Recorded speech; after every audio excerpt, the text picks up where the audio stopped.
Cool.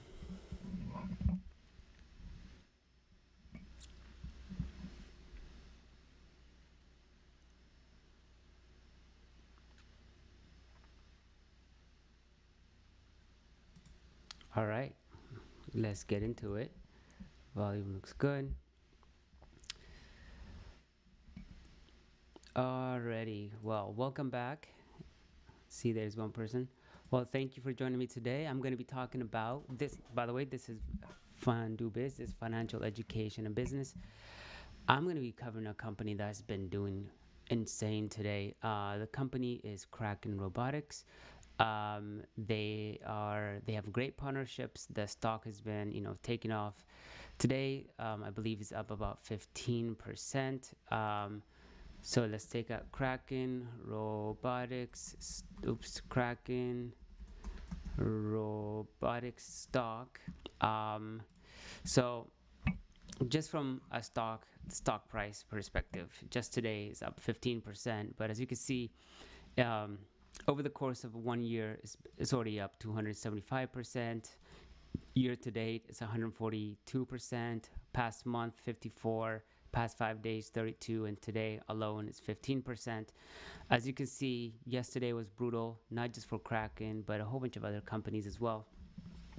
Kraken hit, this is pretty bad. Went all the way to $3-4, and then we are back on the. This looks like October 10th. It went to 4, and then we are back. We're back again as of Friday, kind of messed us up, and then we're back to 460. That is, put above what it was on October 8th. This stock just continues to surprise me.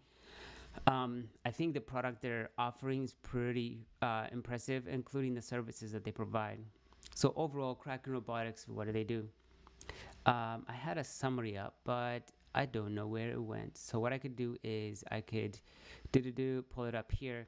So Kraken Robotics, these are the services. So I obviously just went into Gemini and just said, what are the products and services that Kraken Robotics do? And just to highlight before I get into deep, um, Kraken Robotics has partnered up with, one of the best defense companies out there, and that is Andro. Andro is still a private company, but definitely a company that is very, people are looking forward to that company going public, and if it does go public, it is going to be insane. Now, this is one of the main ways you can actually make that play towards Andro, but also on its own, Kraken Robotics is solving a problem that is currently very difficult.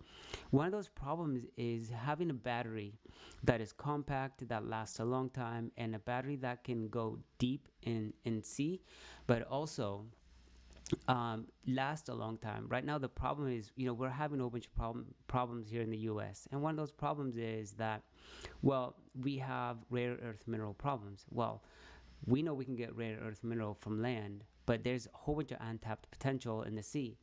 Besides that, there's a whole bunch of power plants that we have in the sea that we don't know the structure, how they're doing, and Kraken Robotics brings that capability. Imagine sending a drone down in the sea that lasts, a day or maybe even longer, and this drone can give you a good lidar overview of how the structure is of these power plants that we have over the sea, because power plants are important and not from a national defense perspective. So Kraken Robotics is definitely one of those companies that a lot of people are not looking at, and they're right now, just a lot of investors are looking at energy investments, and a lot of them are just, what can we do over land? And the sea has unlimited untapped potential. It is, not a lot of companies can do what Kraken Robotics can do, and so the honestly, one of the only competition they have is like these large defense companies. So this is why I think that a company like Kraken Robotics has great potential. Right now, they are a small company. They're not that big at all. Once again, revenue, they're making about $62 million in revenue, trailing 12 month. The market cap is still 1.1 and a quarter. Um, at least $250 million. So they're not that big, but I think with time, this company is going to get bigger and bigger as as we see the potential and we discover more resources in the deep sea. One of the main thing we see is like drone, right? So Kraken works mainly with these drone-like industries that kind of go underwater, doing underwater research, and imagine the partnership there. Defense companies that want to partner with them, universities that want and research companies that want to partner with them. And so right now they are partnered up with some universities, obviously partnered up with defense company like Andro, which has really like a strong relationship within the government. So when you're partnering up with another company that has a strong relationship with the government, I think it only kind of makes this company even a stronger partnership over the long term when they're looking for, okay, what company do we want to use for underwater drone batteries? Well, there's probably one company out there besides the large institutions, and this is, Kraken. Obviously this is not an American company, but they're Canadian. They're not too far. They're our friends. So the United States might look to this company for some of their products. So to go into let's start on the company's website and just go down and look at just look at some of the things, some of the articles that they have. As you can see, they have these small drones, and it's inside of these small drones that they put in these compact batteries that are cost effective. Weight actually becomes a very important thing when it comes to like underwater, underwater investigation research. You want to be able to go as deep as you can and last in the water as for as long as you can, and also you don't want to weigh too much, so you want to be able to maneuver um, and without using too much battery. So this is their website. So Kraken SAS, Catfish, Toad SAS, and Sea Power batteries. So right now, batteries is one of the main ways that they make their money. So Kraken SAS, Kraken's synthetic aperture sonar is a technology evolution integrating the capability of perform image in both uh, bathymetric mapping and simultaneously. I have no idea what I read here, but practically they're able to go in the water and take really good image that can help researchers. And then the Kraken carry uh, high speed actively stabilized synthetic aperture sonar. Towfish operates as a steep at speed up to 100 km, providing increased area coverage. So, okay, let's go read a little bit about this. Um, and then we'll get into the other one. So, towed synthetic aperture sonar. So it looks like these are what they are. So it looks like the ships kind of hold them on the side like this, and then they'll go to the destination and they'll just drop this off. So this looks like survey faster, data in real time. So ultra high resolution post processed data, autonomous launch and recovery system, which is pretty cool. And which the autonomous part I think is pretty cool, where you can just drop it, leave it, come back the next day, get live data of what's going on in the sea. All right, cool, cool, cool. This is their battery. This is where they make most of their money. Where this is where their bread and butter is, and I think this is the next.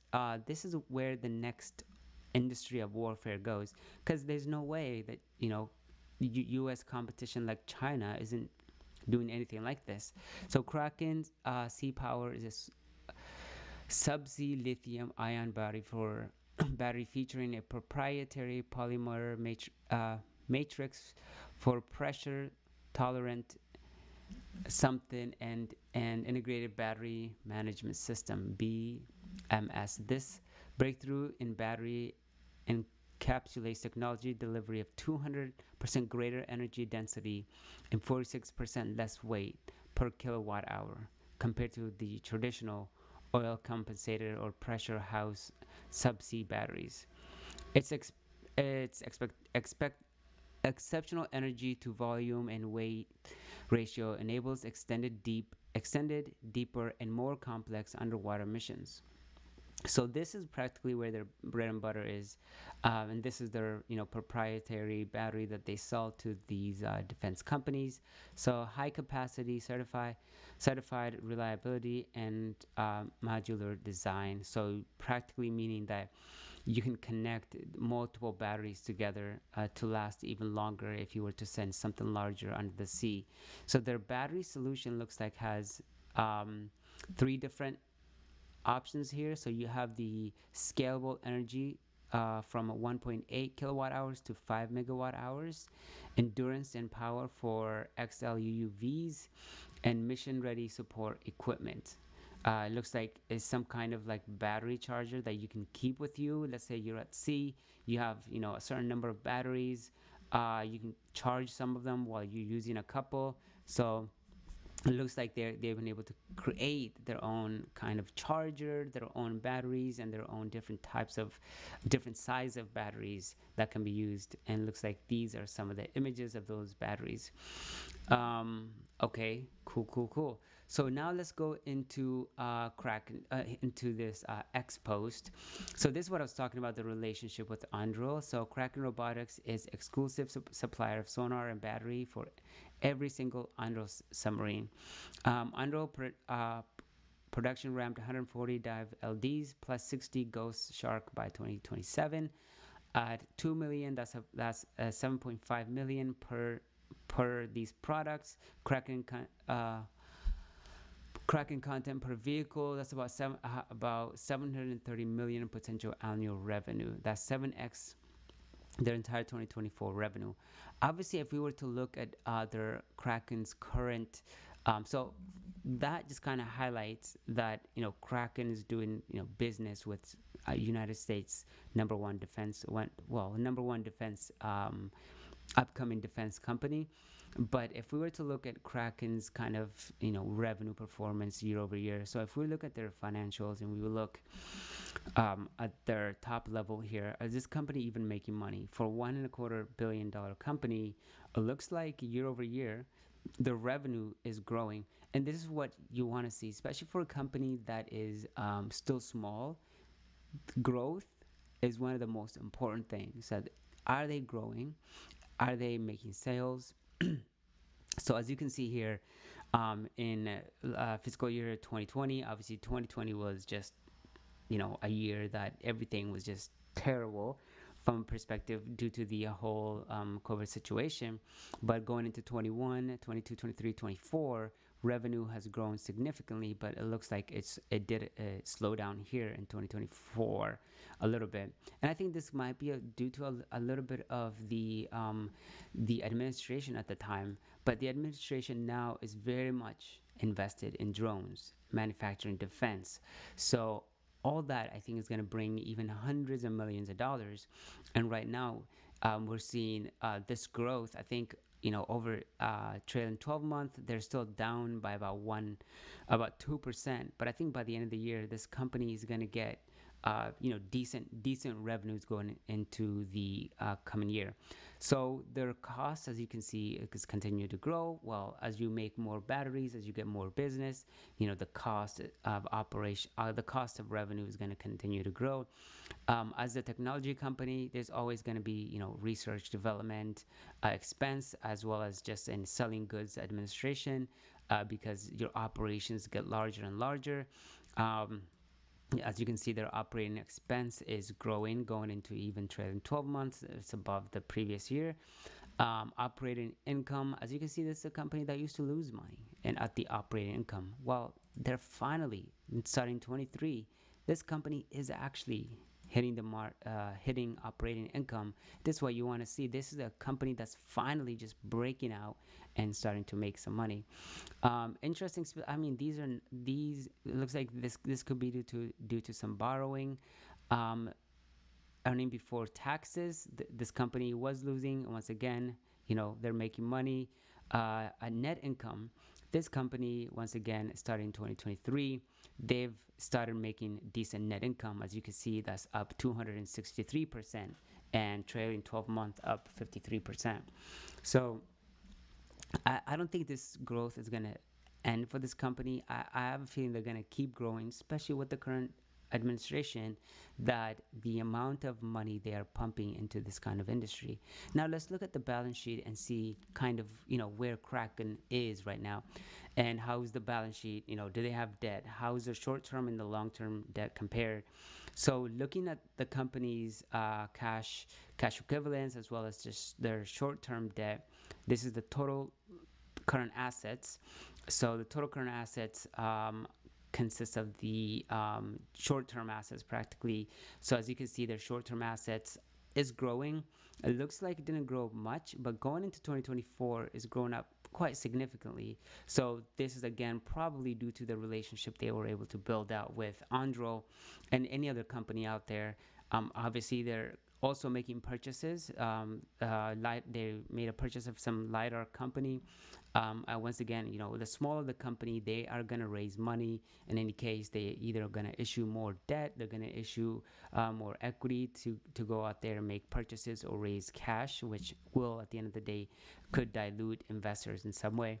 But the fact that they have decent amount of current assets here, comparing their current assets to their current liabilities. If we go back here and we look at the liabilities of about 14 million here, 25 million in assets, as you can see, it's here where you kind of start to see closer and closer or even more liabilities than assets. And once again, this is a small company, and then but however, we're seeing that after this 2023 year, not only do they get more revenue, but also their liabilities haven't been growing very significantly. So all this tells me is, what? Maybe there's more room for this company to take on more debt or maybe issue even more equities to continue growing the whether they purchase a company or they want to develop and invest money towards development and research. We can see that potential to happen here when you look at the total assets to total liabilities. They are very, very healthy from that perspective. So overall, I mean, from a shareholder equity wise, yes, they are issuing shares. As you can see, going in 2023, they issued some shares. I'm sure they were raising money to make a purchase of some companies. But overall, I think overall, it seems like the company seems to be pretty healthy from an income perspective and healthy from a perspective of the balance sheet. Their cash flow statement, here's their, as you can see, the net income. They're finally making money. They're not just losing money every single year, which, once they start making money, now they can start, investing that money into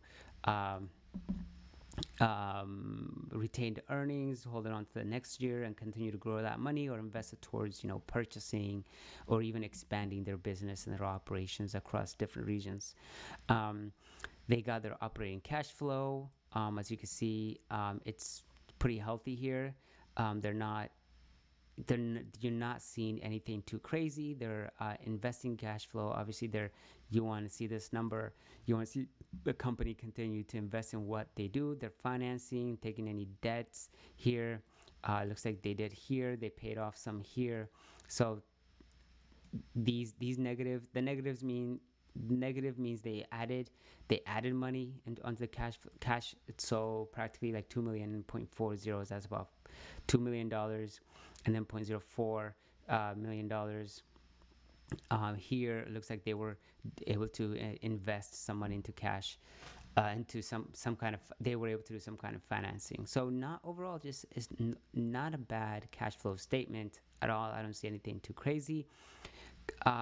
If we look at the free cash flow, here, you're seeing this company actually does have a little free cash flow. Last year wasn't very much. They were probably, whether they invested significantly, um, whether they financed something, they invested, or there were some money that went into operating cash flow. But overall, this isn't bad at all for a tiny company like Kraken. To look at, I wanted to look at the company's just services, what they do.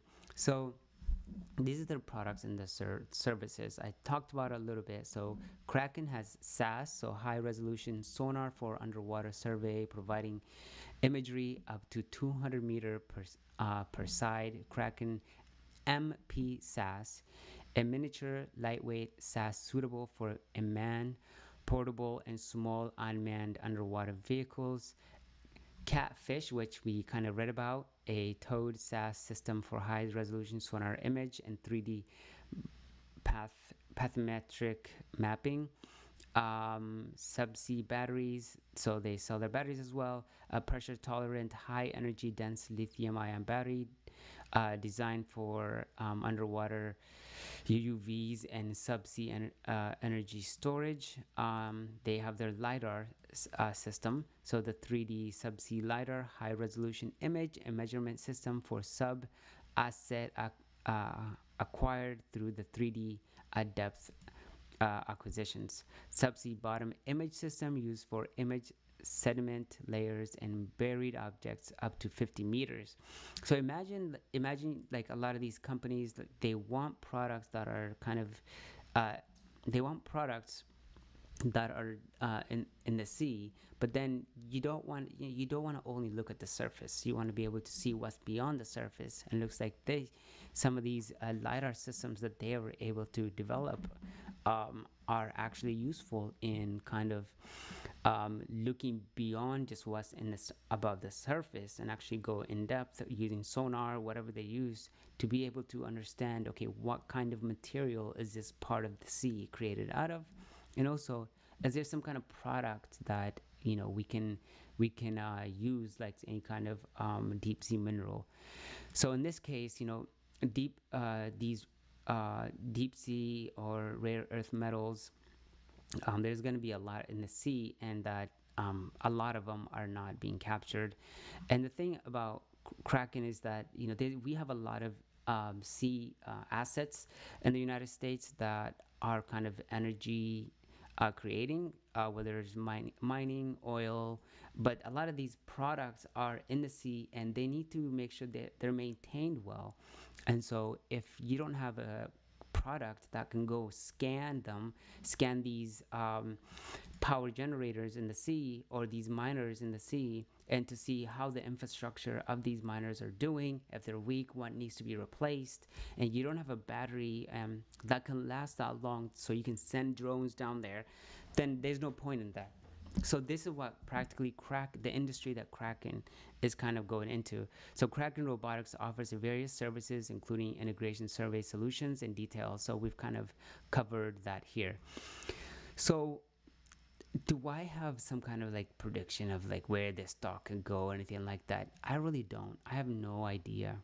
It's hard to say anything, but all we know is this industry is having, you know, billions and billions of dollars invested, and it is a very important industry for the entire economy, the United States, as well as just international as well. They've been able to partner not just in the U.S. but in other nations as well, and so I think Kraken still may have a ways to go. Their market cap is really not that big. The company is not that large either, but I think with time, and as we continue to find more material, imagine if they find out, well, Kraken has developed these batteries, and the U.S. is able to find some kind of rare earth minerals in the sea, especially with some of their lidar products that we read about here.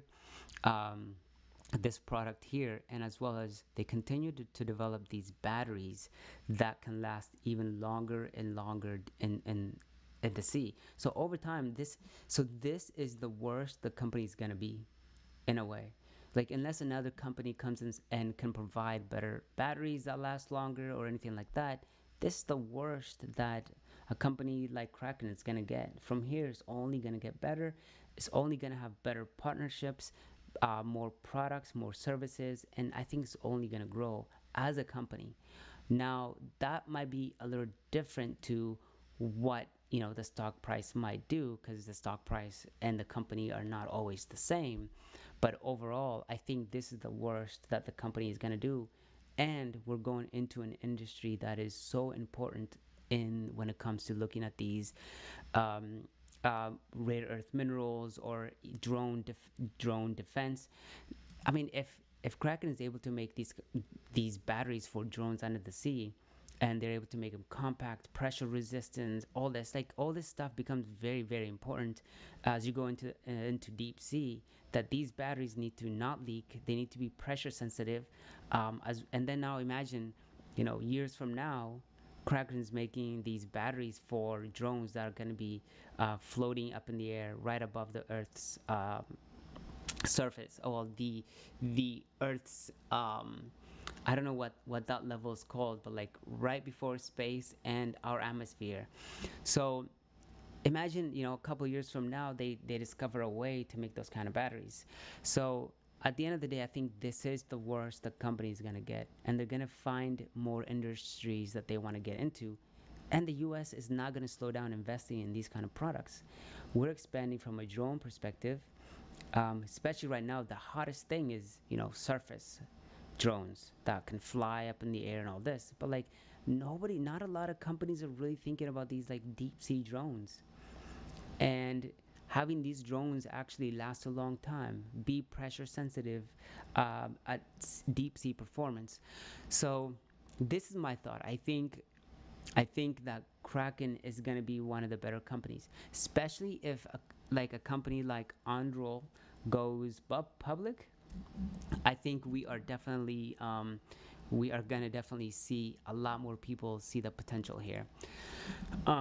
So that's on Kraken. That's what I wanted to cover. If you enjoyed this video, make sure you're subscribed. Make sure you go ahead and subscribe. Follow me. I'm gonna be covering this company every time I go live. Just see where it's at. I'm gonna continue to follow it. Hopefully, I can build up a following on this. And if you have any opinions, just let me know.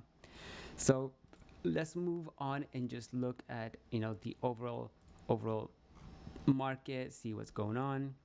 Um, so right now, I think the market is going to be closing in about 7 minutes, and I think overall everything just kind of exploded up. Like, to be honest, this morning, Friday, things kind of weren't too hot, but then next thing you know, today we're seeing the market really just change its mind, the direction that it wants to go. So let's just quickly see what's going on. Let's look at Yahoo Finance. Let me pull up. Yeah, let's actually look. Let's just use Google. Google here. Uh, I'll get into BM&R. I got 6 minutes. What I'll do is I'll talk about BM&R real quick. So obviously, over the weekend we had a crazy market, and Trump was saying that he's gonna dump, he's going to punish China with 100% tariff, and he's gonna punish China with 100% tariff, and he's going to be doing a whole bunch of stuff. And China was kind of mad, saying, "Yo, we need, we're gonna start telling other countries that they can't do business with America around this rare earth products and blah blah blah," and making a whole bunch of threats. But then Trump just kind of said, "Guys, if you don't stop what you're trying to do,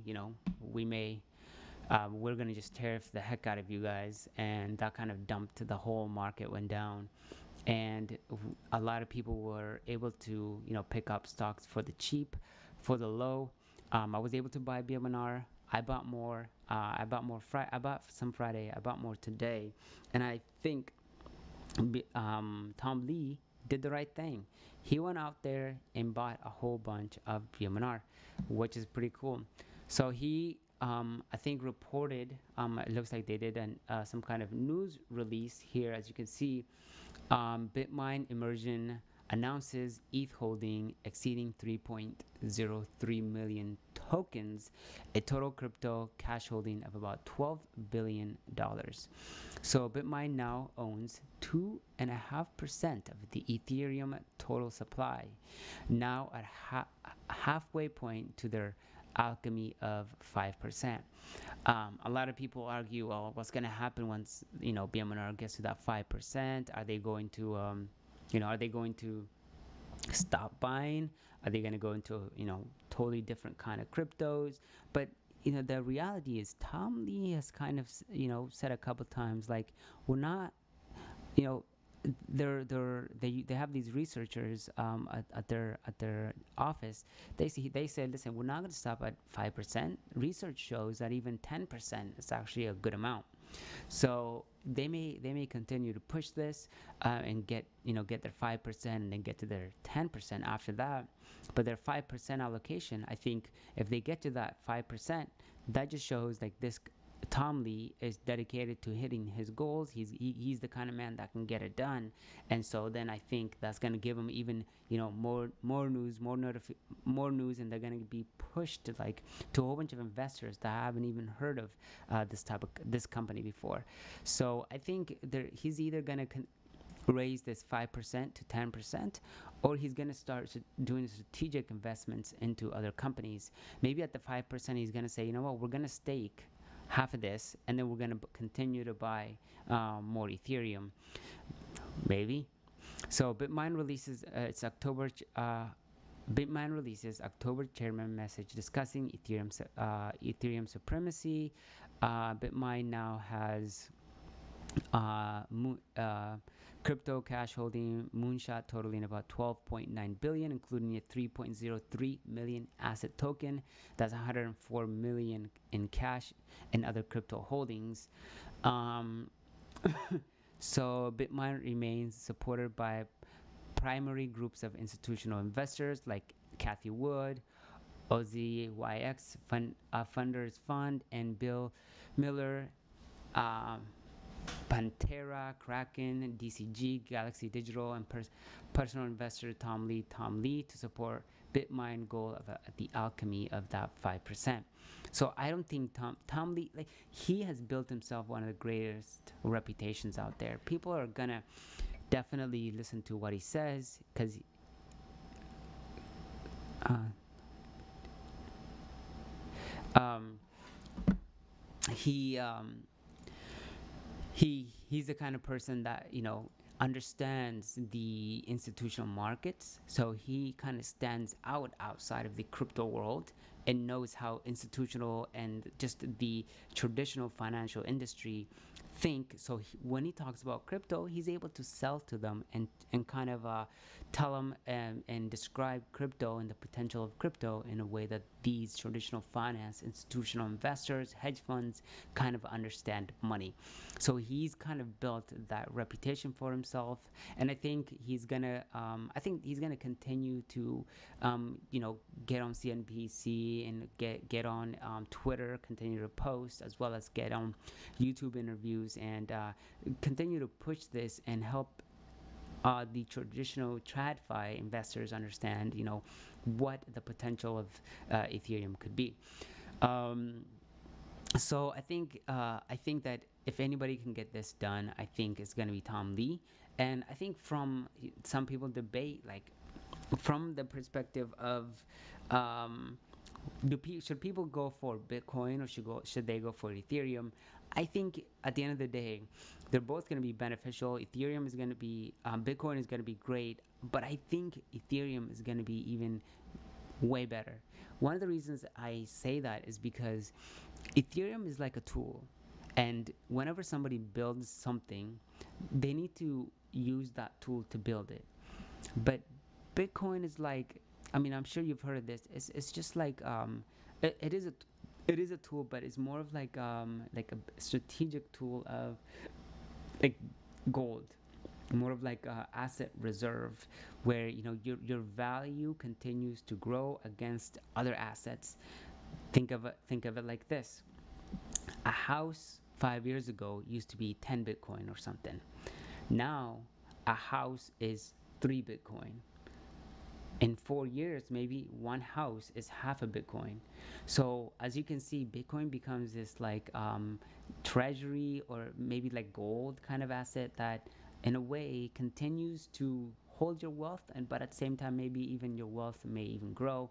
So Bitcoin is more of like something that holds your asset, but then Ethereum is more like a tool that and the industry needs to develop the rest of the market, especially when it comes to custody, when it comes to what BlackRock is doing, Swift is doing. They're all kind of making their traditional finance industry kind of find a way to get into the crypto industry by tokenizing a lot of their assets. So which I think is the future of Ethereum. Imagine there are ways that Bitcoin can tokenize. This is actually a debate right now. I guess is that there's a lot of there is this one part of Bitcoin. I forgot what it was called. It's like a little pocket in the in the Bitcoin code that allows you to send notes, images, and different items within a certain transaction, so that you can, whenever you do something, you can per- keep notes on that transaction. Versus then that makes kind of Bitcoin some kind of currency. But a lot of people, the resolution right now is the developers want to do it. Some people are saying no, we don't want Bitcoin to become this kind of like um, NFT, and the code to be kind of messed up with all these different types of NFT like products. We want to keep Bitcoin as something that holds on to assets, and not just confused with all these like NFT like comments and images with embedded within the code. Now, when it comes to Ethereum, obviously you can create these kinds of program because Ethereum's built in this type of way, secure, scalable, and something that it has is like you can kind of create a whole bunch of products off of this. Like when you look at Tether, USDC, and different products out there, they're kind of on built off of Ethereum, and Ethereum has one of the largest um, developer accepted, I guess developer groups, or teams, individuals that kind of develop on that platform itself. So obviously, having a development team that understands the program is always going to be a good gives you a good strength when it comes to from a perspective of crypto. And once again, Solana has a pretty good development team. Sui has the same thing, as well as Cardano has the same thing. All those are going to grow, but I seems like um, Ethereum is starting to be accepted as the main one of the main chains that is going to be used by a lot of industries. So it is for, but anyway, so we covered kind of just a quick summary of what Tom Lee was able to do. Hopefully you were able to buy here over the weekend, or even like on Friday's dump. But that's what's going on. If you don't have this, you can buy the stock BMNR, um, that it that on most exchanges. But there's also like a leveraged BMNR, which is BMNU, and this is a 2x leveraged BMNR. So if you're bullish, you can go in that direction as well. So this is pretty cool. I mean, people are saying that in a couple months, Tom Lee said, by the end of the year, we can see a $10,000 Ethereum. And if that happens, I think the company that holds a ton of Ethereum is gonna do a pretty good performance here. So right now, BMNR, I mean gold, yeah, gold did hit 4,100. I mean, silver and gold are hitting almost all-time highs, going back to like 1987, 1978, something like that. So we're seeing new all-time highs on these called so-called safe assets, and I don't think it seems like they're topping off. I think if we have a, a good economy, maybe they may pull back and investors might go into equities to get good returns. But at the end of the day, I think um, year to date, gold is up 50%. Imagine buying a safe asset where you're saying, oh, I'm gonna get 4%, 5%, but then you go up 50%. So gold might continue to demand new investors, so we'll see where that goes. So that's my news about BMNR, maybe Ethereum, where things are going. Let's look at kind of what happened today, Google Finance. Let's see what happened at the end of the day today. Where's the market closing? So actually, let's do this on Perplexity Finance. If you haven't used it before, it is it is pretty cool. So Perplexity Finance, obviously Perplexity is AI. Um,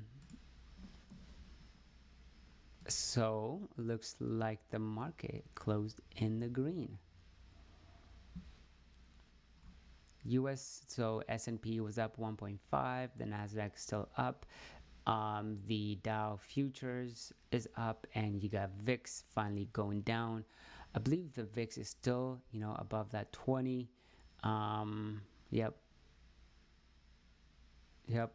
VIX is still VIX is still up. As you can see, it shot up over 20 that Friday, and then now it's what, in the 18s, 19s. It looks like we were in the 16s, but it really exploded, freaked out a lot of people, but it's still up past 5 days about 10%.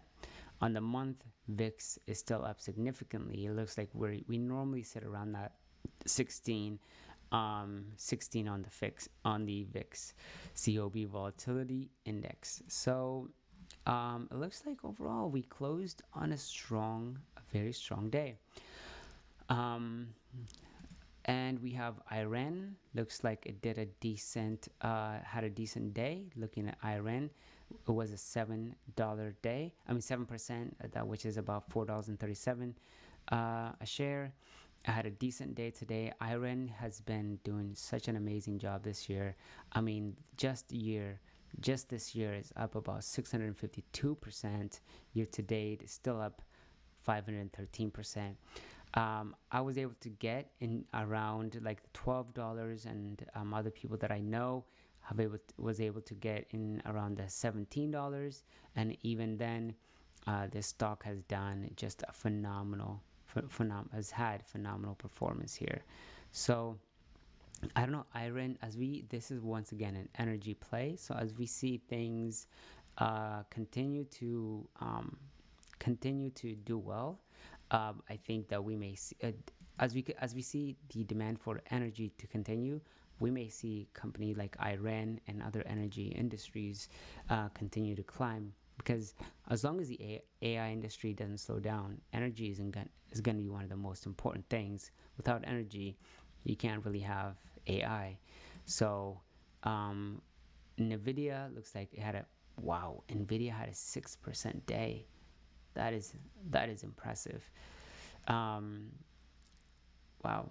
Wait, no, Nvidia had a 2% day. My bad. So Nvidia had almost a 3% day. That is still really good. It's $5 a share. Once again, this is almost a $5 trillion company. AMD looks like it was at about 0.71%. It looks like overall AMD went down. How did BMNR do today? BMNR, Nasdaq. One of these, two of them. So BMNR overall, did okay today. It looks like it was up to $53, and it looks like this is our Friday beat up. No, this is all today. So it looks like it went down throughout the day until 9 a.m. and then throughout the day, since market open, the stock has just been doing a decent job. So it's up about 0.25%. Something seems off. Let me just double check here. BMNR. Okay, that was after hours. Okay, so it looks like So it looks like it was a 7% day. So if you had the 2x, that would have been like almost a 15 to 16% return on the day, including this after hour return. So throughout the day, the company has been on a rip. And as you can see, since October 7th, we've seen it kind of decline. But obviously, there's been a lot of issues with Ethereum. But from here we're only gonna see days where BMNU continue BMNR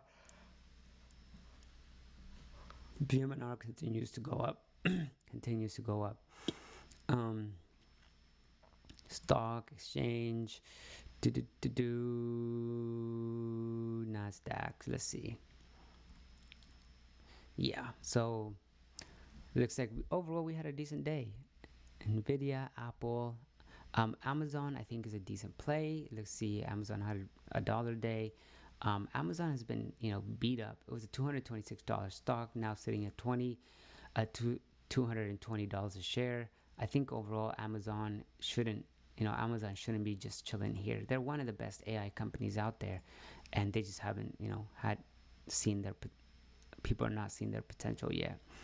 Um, okay. So let's go back to Perplexity. We looked at BMNR. Let's look at like a company like Oscar. How did Oscar do? There's obviously a lot of problems going on with the government right now around healthcare, whether they're going to retire the ACA program, the same thing as the Obamacare Affordable Cares Act. Um, and it looks like, it's been down.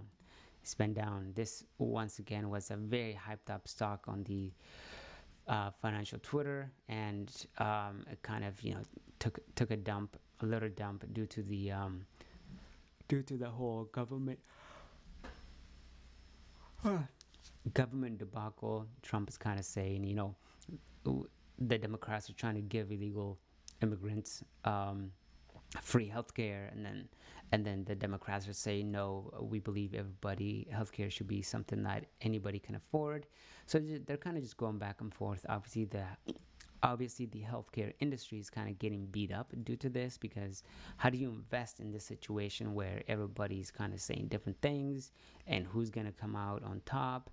So therefore Oscar and a whole bunch of health in the United Healthcare, and a lot of them are getting a little beat up.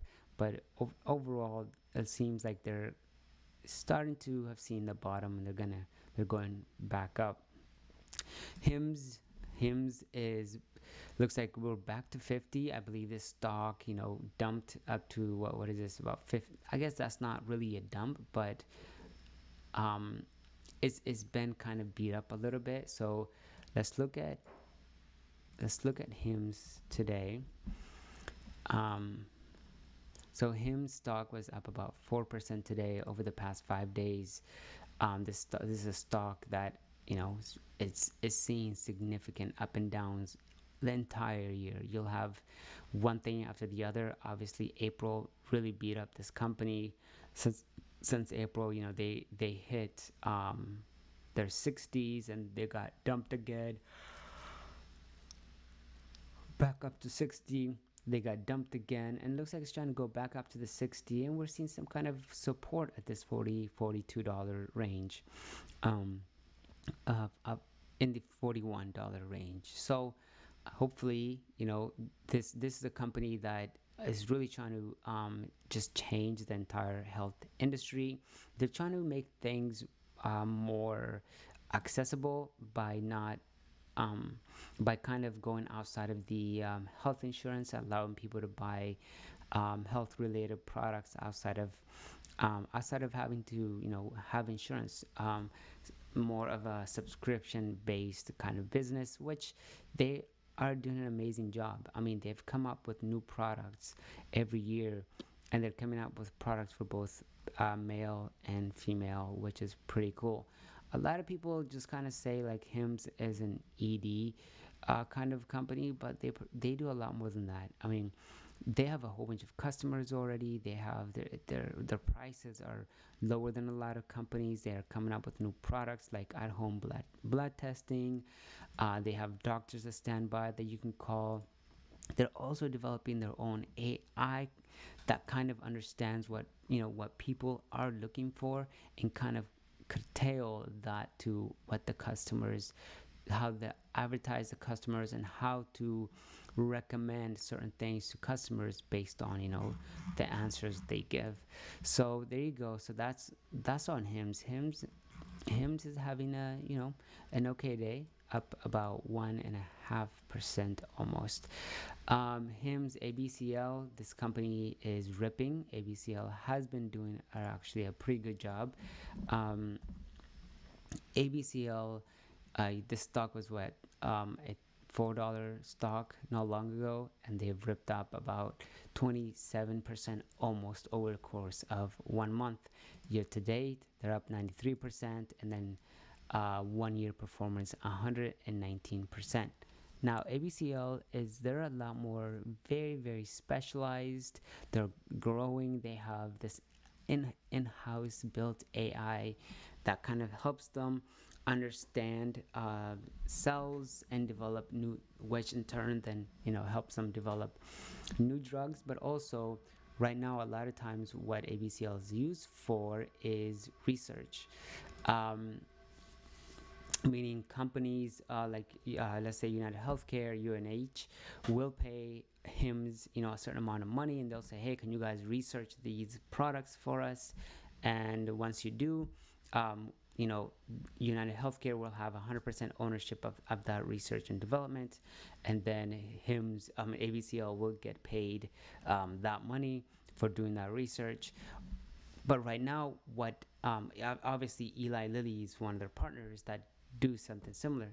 But right now, ABCL is what they're looking to do is do their own in-home research, come up with a drug, and then sell this research to companies, or even develop the product, partner up with Eli Lilly or United Healthcare, and then have those companies sell the products that were research developed by ABCL, and then ABCL will get a certain percent of income. So, which is a really a fantastic way for the company to kind of build a continued revenue type of income, rather than being dependent on only money that comes in whenever a company needs some kind of research and development done on a specific drug. um, Andas had a ripper day today. Andas did a really good job. It looks like Andas had about 17% return on the day, which is not bad at all. So Andas at $10. I was buying this stock at 84 cents, bought more at 4 cents, but this stock is not stopping. I mean, ABCL is one of the best drone companies right now. They have a couple of different products which are really impressive. On which are pretty impressive. They have two main ones. One of them is Andas Networks, and the other one is Andas Andas Autonomous Systems. The autonomous system looks like this. Think of it as a drone in a box. You have a box, you put the box in a specific place where you want to do security, surveillance, data acquisition. The drones will just on a scheduled basis, they will fly up, do surveillance within that specific area. Think of like border, think of farms, think of security, data centers that are going to need some kind of security, where camera is not enough. You need these drones to fly up, do surveillance around the perimeter whenever there's some certain kind of movement. And a company like Ondas might become an important part, an important infrastructure for these companies like data centers and AI companies, and as well as the power grids. Because one bad significant power grid impact could really influence everything across the nation, from having Wi-Fi, having electricity, being able to book your flight to whatever location you're going to go to. So it is kind of important that security, uh, that we have security when it comes to these kind of industries, and I think drones are going to be part of that as well. So Andas produces these. Um, uh, Andas Autonomous System Business Unit designs, develops, and markets commercial drone solutions and via the Optimism system, the world's first FAA certified small unmanned aircraft system developed for aerial survey data capture in the Iron Drone radar. The autonomous drone platform. The autonomous drone platform are highly automated AI-powered drone system capable of continuous remote operation and are marketed as a drone in a box turnkey data solution service. They are deployed for critical industrial and government applications where data and information collection and process are required. Autonomous drone platforms are typically provided by customers under data as a service DAS business model. American Robotics and Aerobotics have industry-leading regulatory success, which includes a first of its kind FAA type certified for Optimus systems and have the first drone system approved by the FAA beyond visual line of sight without human operations. So this is what pretty cool. Obviously, they've already partnered up with governments as well. And this one is, Ondas has created their own 900 megahertz, or in other words, the IEEE 802.16 or .16 by other names, wireless standard that is critical when it comes to supply chain, or when it comes to the railroads, transportation. It's important. Coal transportation. I mean, these train rails are very critical to the United States infrastructure because coal has to get moved from one place to the other. Oil has to get moved from one place to another. Without train, I think this would be, you'd have to go by plane, and plane is a lot more expensive than taking something across from North Dakota to California, or down south, using the railroads. So as you can see, Ondas is definitely sitting at a very strategic position towards taking on the demand of the current administration.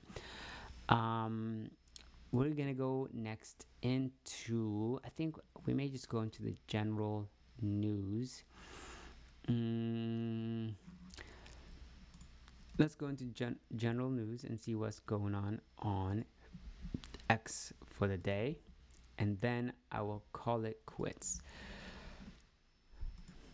On top of that, let me go and see what has dropped for the day, if we can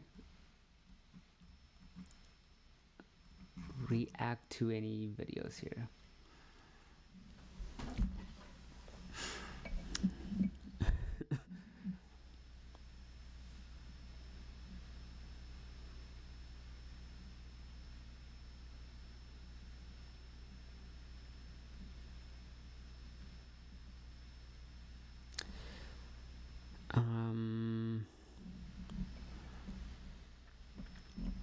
All right, let's see what's going on in the world of X.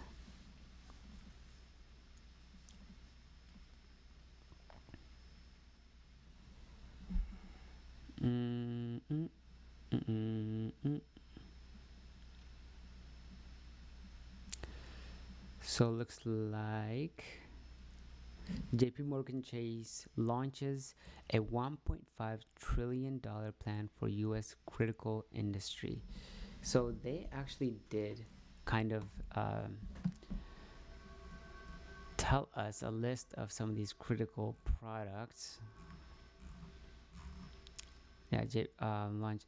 So supply chain and advanced manufacturing, including critical mineral, pharmaceutical, procurement and robotics, defense, aerospace, including defense technology, autonomous systems, drones, next-gen connectivity, and secure communication.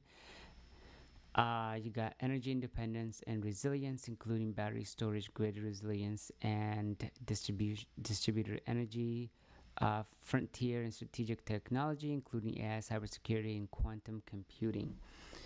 I don't know where quantum computing is, but it just seems like something that is definitely, in a way, some people say is overhyped, or but I don't know if if it's overhyped or not yet.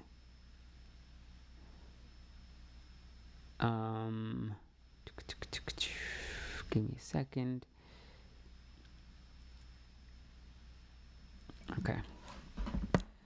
Defense and aerospace, including so. Let's see. So it looks like JP Morgan Chase announces a 10-year, 1.5 trillion security resiliency initiative to finance investment in the U.S. sector essential for economic security, including defense, energy, and advanced technologies like AI, quantum computing. The plan includes up to 10 billion in direct equity for the bank, targeting domestic companies in advanced manufacturing and supply chain. So, aka rare earth are still in play. Rare earth, I think, is going to continue to grow up. Specifically, companies around the downstream of rare earth mining. So after all this rare earth minerals are mined, I think we're gonna still need a way to kind of filter out and refine the rare earth minerals that can be used in drones, in planes, and other kind of defense products, and AI chips. So this here kind of just says, hey, rare earth minerals are not over yet. We read this. The Bitmine now acquires about 202,000 Ethereum. So top 3 million holders. So which is pretty awesome. OpenAI and Broadcom Inc. 10 gigawatt custom AI chip deal. Pokemon, Trump. So CME launches options trading on Sol and XRP. This doesn't seem real. Interesting development from CME. Options on Sol and XRP go live today. Building on the future, this could enhance market liquidity, letting institutions hedge better amid volatility. From a policy angle, it signals growing regulatory comfort for the U.S. I mean, if they're if they're building out some kind of options strategy around Sol and XRP, then you know this is just the beginning. I mean, obviously, crypto is just the beginning. It's gonna consume everything. I think a lot of things are gonna come on chain. At the end of the day, a lot of the traditional finance industry is gonna come on chain. So, yep, we read this. So what an insane day for this basket. Jeez, look at that. 40. These are probably all around the rare earth minerals. So there you go. If you're looking into getting into rare earth, I would look at these companies, but I wouldn't look at this. I wouldn't look at Oklo because this company doesn't even make a revenue from year over year, quarter over quarter, day over day. They make zero money. Now you can look at companies like American Resource. They actually make money. There's almost all the other companies on this list actually make revenue. If you're not making top line, but then you are valued at, what is this? At a market cap of $21 billion, which is, pretty, about $22 billion. That's pretty competitive to above almost everything else you see in the list. So these Oklo is nothing to even consider, to be honest. So ETH staking. Anyone else's ETH stake taking time on? I hope not. Not a revenue specific issue occurrence, but are expected growing right now. ETH staking on staking time has increased majorly over the last couple of months. As of a few days ago, over 2.4 million ETH was in the unstaking queue, with an unstaked time of about 41 days. Jeez, that's pretty bad. Crypto is supposed to be faster, it's supposed to be cheaper, and the fact that Robinhood is having these kind of issues is a problem.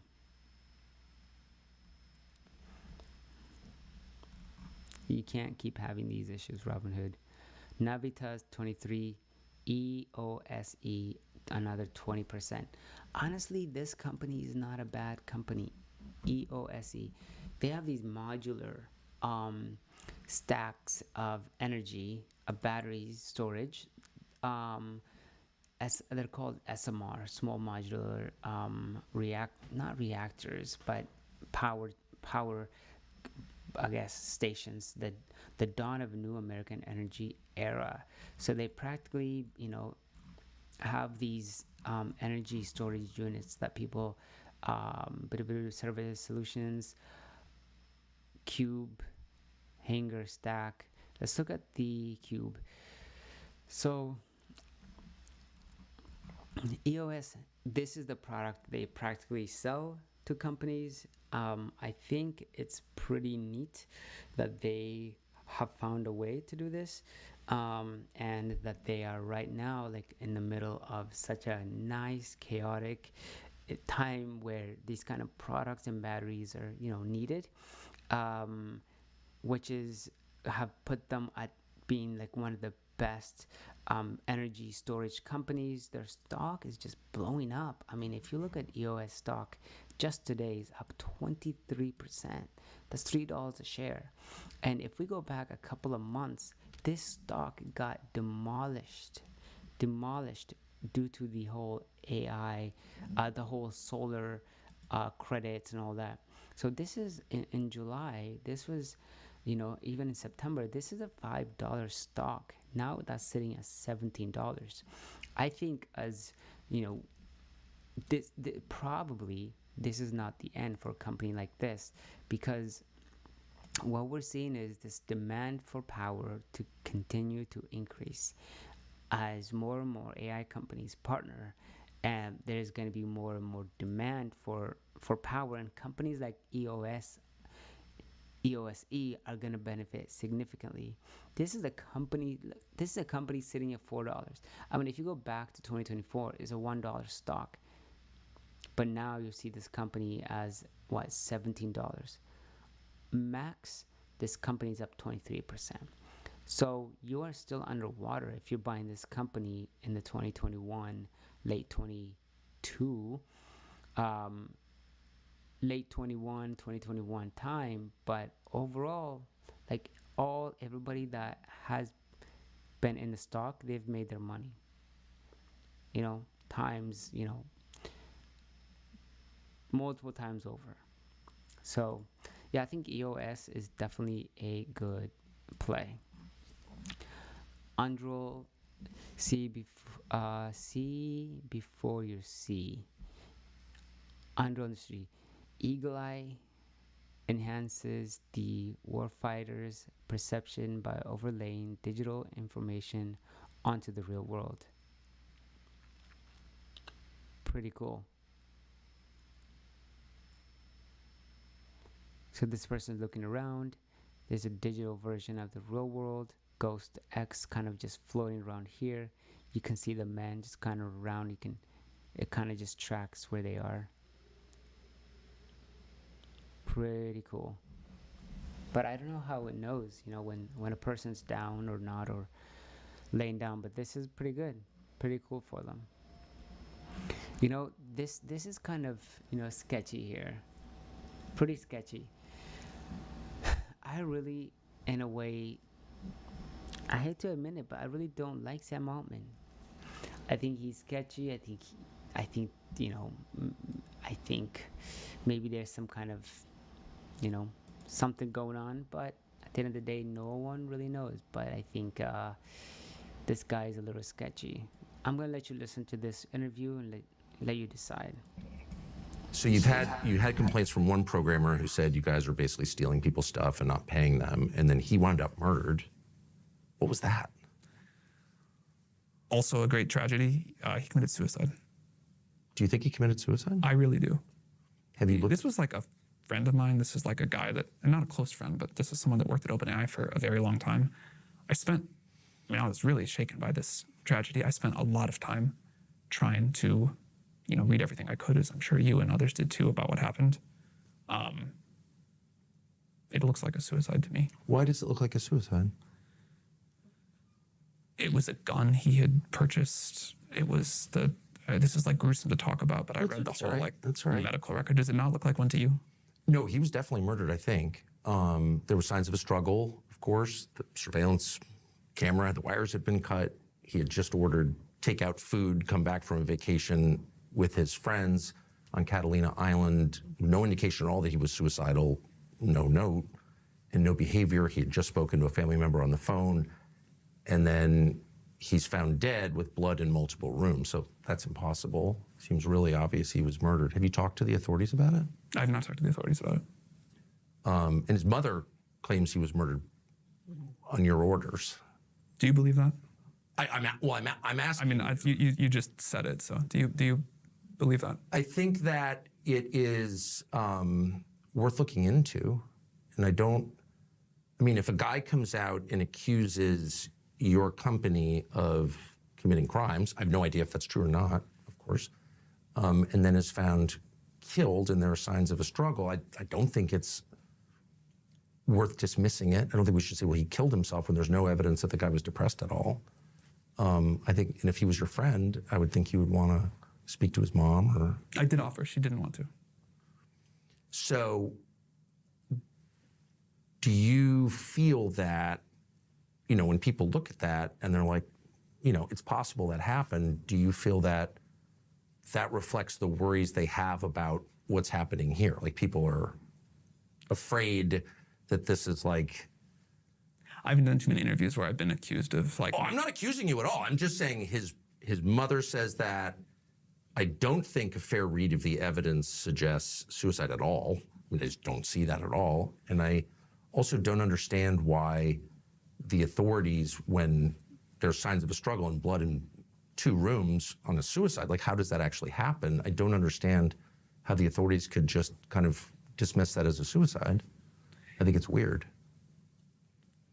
You understand how this sounds like an accusation? Of course. And I certainly, let me just be clear once again, not accusing you of any wrongdoing, but I think it's worth finding out what happened. And I don't understand why the city of San Francisco has refused to investigate it beyond just calling it a suicide. I think they looked into it a couple of times, more than once, as I understand it. I saw and I will totally say, when I first heard about this, it sounded very suspicious to me. Yes. And I know you had been involved in... Well, his mother you were reached asked to out look into the case. And I don't know anything about it. It's not my world. She just reached out cold? She reached out cold. Wow. And I spoke to her at great length, and it scared the crap out of me. The kid was clearly killed by somebody. That was my conclusion, objectively, with no skin in the game. And you, after reading the latest report? Yes. Like, look. I immediately called a member of Congress from California, Ro Khanna, and said, this is crazy. You've got to look into this. And nothing ever happened.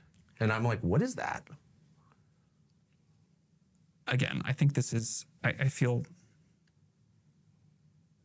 strange and sad debating this and having to I'm not myself even seem debating totally it, crazy. And you are a little bit accusing me, but this was like a wonderful person and a family that is clearly struggling. Yes. And I think you can totally take the point that you're just trying to get to the truth of what happened, and I respect that. But I think his memory and his family deserve to be treated with a level of respect and grief that I don't quite feel here. I'm asking at the behest of his family. So I'm definitely showing them respect. And I'm not accusing you of any involvement in this at all. What I am saying is that the evidence does not suggest suicide, and for the authorities in your city to elide past that and ignore the evidence that any reasonable person would say adds up to a murder, I think is very weird, and it shakes the faith that one has in our system's ability to respond to the facts. So what I was going to say is, after the first set of information that came out, I was really like, man, this doesn't look like a suicide. I'm confused. This Okay, looks like... okay, so I'm not being crazy here at all. Well, but then after the second thing came out and the more detail, I was like, oh, okay. What changed your mind? The second report on the way the bullet entered him and the sort of person who had like followed the sort of likely path of things through the room. I assume you looked at this too. Yes, I did. And what about that didn't change your mind? It just didn't make any sense to me. Why would the security camera wires be cut? And how did he wind up bleeding in 2 rooms after shooting himself? And why was there a wig in the room that wasn't his? And has there ever been a suicide where there's no indication at all that the person was suicidal who just ordered takeout food? I mean, who orders DoorDash and then shoots himself? I mean, maybe. I've covered a lot of crimes as a police reporter. I've never heard of anything like that. So no, I was even more confused. This is where it gets into, I think, a little bit painful, just not the level of respect I'd hope to show to someone with this kind of mental I get it. illness. I totally get it. It's People just do his commit family suicide asked without me. notes a lot. Like that happens. For sure. People definitely order food they like before they commit suicide. Like this is an incredible tragedy, and That's his family's view, and they think it was a murder, and that's why I'm asking the question. if I were his family, I am sure I would want answers, and I'm sure I would not be satisfied with really any. I mean, there's nothing that would comfort me in that, you know? Right. Like, so I get it. I also care a lot about respect to him. Right.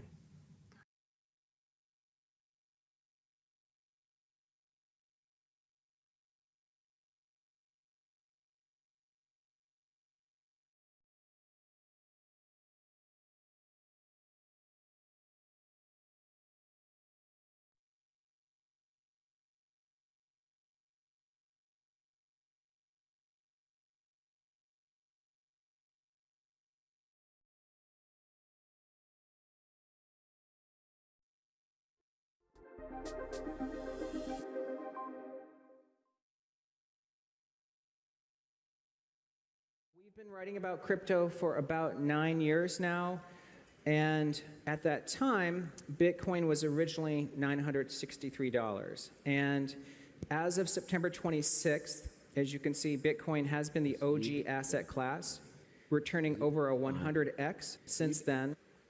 It's had twice the return of NVIDIA, which has been a 65x, and has dramatically outperformed gold, which has roughly tripled in that same 9-year period. And as an aside, Ethereum has outperformed even a 500x in that period of time. Okay, so let me level set. The reason I think 2025 is the biggest macro shift since the gold standard is I got to take you back to 1971. And in 1971, the dollar went fully synthetic. That was the year that Nixon ended the convertibility of dollars into gold. Now think about that for a moment. In 1971, the dollar no longer represented anything except another dollar or a promise to repay. And when we think about that, most people said, well, gold was the trade in 1971. That's true, but it wasn't really the big opportunity. In 1971, the financial system had to suddenly think of ways to make sure the dollar remained dominant, because if the dollar wasn't convertible into gold, another currency could be dominant. And so what Wall Street did was they created a huge market for the dollar. Money market funds, futures, debit cards, mortgage-backed securities, currency swaps, interest rate swaps, index futures, zero coupon, CDOs, etc. That was the innovation that followed 1971. And in fact, 7 of the top 30 largest companies in the world now are financial institutions. Okay, well, another thing is happening today, which is that Wall Street and AI are building on the blockchain. And in the US, the groundwork was laid with the Genius Act, which set the stage for a stablecoin boom. And then the SEC launched Project Crypto, which is moving Wall Street onto the blockchain. And there, of course, are 2 other pieces of legislation underway in Washington. One is the Clarity Act, and the other is the Bitcoin Strategic Reserve Bill. And what that means is that we now have a new moment in 2025, which is we now have more things becoming synthetic. And so that's why Bitcoin, of course, remains the OG in our view, because you now have a digital store of value. But I think you want to think about the other side of that ledger. What is Wall Street going to do? And in our view, Wall Street is going to play a very significant role in creating a market for digital assets. And in our view, the biggest winner here is Ethereum. So let's think about what it means for Bitcoin's upside. If gold today is at 4,000 per ounce, and maybe it'll get to 5,000 per ounce, well, we want to think about what Bitcoin's Bitcoin to gold ratio is. What percentage of Bitcoin's network value should mirror that of gold? And if it's only at 10%, then you get a $140,000 value for Bitcoin.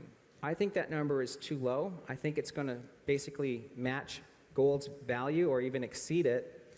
And that's how you get to the $1.4 to $2.2 million of value per Bitcoin. So we're still quite bullish on Bitcoin here at around 110,000. But let's think about this other story arc that's going to develop, which is Wall Street is going to innovate on the blockchain over the next 10 to 15 years. Okay? And part of this story arc is, and we've already seen it, is that we're talking about stable coins, which is tokenized dollars. So that's almost like the 1971 moment. But we're talking about tokenized equities, tokenizing credit, real estate, reputation, and eventually intellectual property. All things that are measured in the economy today. And I think there's going to be invisible measures that get monetized on the blockchain. Data collection, royalty payments, loyalty programs, agentic AI, and even important things like proof of human. So a lot will happen on crypto. And we already know Ethereum has experienced this ChatGPT moment because of stablecoins. Here's just a list of different companies and entities that are building stablecoin projects. And you might wonder, why does the US government care about stablecoins? Well, it's the same reason the US cared about the synthetic dollar staying strong. Today, the US dollar is 27% of GDP, but it's 57% of central bank reserves. That 57% shows you that Wall Street's efforts to make the dollar the standard of transactions after 1971 was effective. It's 88% of financial market trades, okay? But it's basically 100% of stablecoin denomination. So by moving to a synthetic dollar tokenized on a blockchain, the dollar could become even more dominant. And collectively, stablecoins are the 12th largest holder of treasuries in the world. By the way, that's at about 280 billion of stablecoin outstanding. Treasury Secretary Bessent thinks it could be a $4 trillion market, but once stablecoins own more than 1 trillion of treasuries, they will become the single largest holder of treasuries in the world. It's not that far away.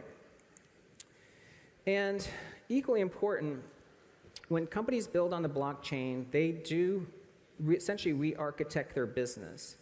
They're able to actually become more efficient. And I think there's a lot of reasons for this. And by the way, as a side note, many of you wonder, how does AI fit into this idea of building on the blockchain? A16Z had a nice white paper. There's 11 sort of use cases for what you want to build on the blockchain around AI. I'm just going to highlight a few things, like number 3, forward compatible proof of personhood. That's like a project like WorldCoin. Number 6, keeping AI vibe coding apps in sync. I think an example of this is a device I'm wearing, which is UCritter, and this is measuring the CO2 wherever you are. The ideal number is 420, and it's currently at 980. So there's a lot of rebreathing of air in this room. And they actually say you shouldn't make any important decisions when the CO2 is above 600. Okay, but you might, and we get asked all the time, what is the benefit of Wall Street building on the blockchain? They'll say that banks work fine. I don't see how JP Morgan can become more profitable. Well, actually, companies that are natively built on the blockchain are inherently more profitable. For instance, Tether is raising capital at a $500 billion valuation. Look at the list of the 12 largest banks in the world. Tether is the second largest. I mean, think about that. Tether is 50% bigger than Bank of America, and Bank of America is a giant. It's twice the size of Citigroup, twice the size of Morgan Stanley. It's even bigger than Goldman Sachs. Okay. But here's what's interesting. If you look at the number of employees at Tether, okay, JP Morgan is an $869 billion market cap company with 317,000 employees. That's a market value of $2.8 million per employee. Tether has 150 employees. That's less than JP Morgan's analyst class, you know? It's probably like the June analyst class. And so that means Tether has a market value of $3.3 billion per employee. I think that's what you have to realize. Tether, which is a native blockchain company using public chains, has a value nearly the size of JP Morgan and with only 150 employees. So as Exhibit A, in my opinion, clearly building companies and rebuilding Wall Street on the blockchain is very profitable. Okay, so now I want to sort of fork this into the idea of why this benefits Ethereum and even how you think about digital asset treasuries. So as I said, this 1971 moment is happening to Ethereum in 2025. And why is that? Well, all these firms on Wall Street need to be building something on a blockchain, and they want to build it on a neutral public chain. And as you can see, there are many companies choosing to do this on Ethereum. In fact, if you look at something like value locked on public chains, Ethereum is the chain of choice. So they have 68% of all total value locked. And of course, TVL has acted as the floor for Ethereum in the last few cycles. Even Swift, as you know, a few days ago, announced that they're going to run some experiments with on-chain migration using a layer 2 on Ethereum. So again, Swift is a company that is showing that they want to use a public chain, not a corporate chain. And on AI, there's a lot of talk about Ethereum as the place where you're going to be building AI products. Okay, so what does this all mean? Well, here's Ethereum's price history since 2018. It made its high in 2021, okay, and then you can see this huge, massive consolidation over the last 4 years, and we're beginning to break out of this range. I would look at the prior period of consolidation. Ethereum was consolidating from 2018 to 2020, and then the token went from $90 to $4,866, or more than a 50x return. The low for this cycle was $13.85. So where will Ethereum go? I mean, one, I have some thoughts I'll share, but again, if you look at this chart, it's not bearish, okay? This is a bullish chart. And another chart to think about is Ethereum's price ratio to Bitcoin. It's currently at 0.036. The average has been 0.047, and the high in 2021 was 0.087. I think that these numbers matter because to me, Ethereum is having its 2025 moment. Like 1971, I think its price ratio should at least recover to its prior high of 0.087. So what does that mean? Well, if you look at Bitcoin's price, and we think it'll be at least 250,000 by the end of this year, okay, that's the rows, so it's the second to last row. If Ethereum price ratio gets to its 8-year average of 0.0479, that implies 12,000 per Ethereum token. If it gets to its 2021 high, which I think is justifiable given how much is happening fundamentally on Ethereum, that's $22,000 per ETH. Okay. But I don't think that's the ceiling. The ceiling, sorry, another waypoint is that Ethereum becomes the payment rails of the future, and so its network value matches Bitcoin. Well, that would be $62,000 per ETH token. So with ETH at 4,100, as you can see, each of these three values represents tremendous upside. Okay. So let me get to this last point about if you're interested in ETH, why would you consider owning a digital asset treasury company? Now, we post this on our website at BitMine every month called the Chairman's Message, but I'm going to run through this quick because I want to cover this in a few minutes to try to have Q&A. But an ETH treasury goal is to increase your Ethereum holding per share because they can issue stock at a premium, buy more ETH, okay? And the case study to watch is MicroStrategy, which went from $13 to $335 per share. The way MicroStrategy did this was issuing shares to buy more Bitcoin, and in the 5 years since MicroStrategy started the strategy, Bitcoin was at 10x, 11,000 to 108,000. But MicroStrategy stock went up by 25 times, meaning they outperformed Bitcoin by using their treasury strategy. And BitMine is following the playbook. BitMine is the second largest crypto treasury in the world. Raising capital at a pace faster than MicroStrategy. But one of the keys, of course, is BitMine, and there's a lot of treasury stocks out there, is one of the most liquid names. It is ranked number 26 in the US stock market today, trading $2.6 billion a day. BitMine trades more per day than Visa and Opendoor, and it trades almost as much as Marvell Technologies or IonQ on a daily basis. Now that's been an advantage because you can see when you look at the 200 treasuries out there, BitMine and MicroStrategy represent 84% of all the trading volume. So that's where the institutional flows are going to be going in terms of companies holding the stock.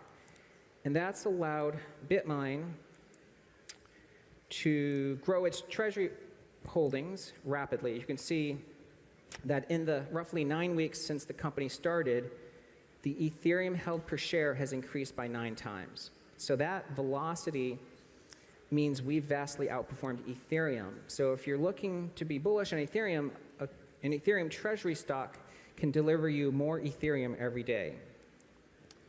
But that's not where it ends. Ethereum treasury companies, I believe, are crypto infrastructure businesses. Because Ethereum's a proof of stake, companies will stake their Ethereum in exchange for providing network security, and that generates a yield. And we believe over time, anybody who tokenizes on Ethereum is going to ultimately stake ETH for the same security reason. And that's the strategy at BitMine, that we're going to be a community participant in really making sure the Ethereum Foundation and Ethereum developers are successful on DeFi. And the company will make moonshot investments to seed these crossover Wall Street to crypto entities. One of the first investments was BitMine's investment into 8Co, which is Orbs and the WorldCoin project. So that's it in a nutshell. Thank you, everybody.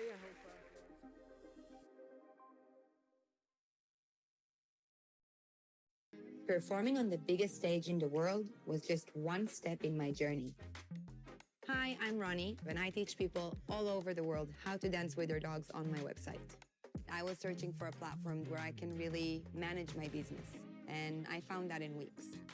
I'm so passionate about dogs and dog dance. It's the most amazing sport in the world, and the fact that in such a short time I was able to build my own business and reach so many people, that's something that makes me super proud.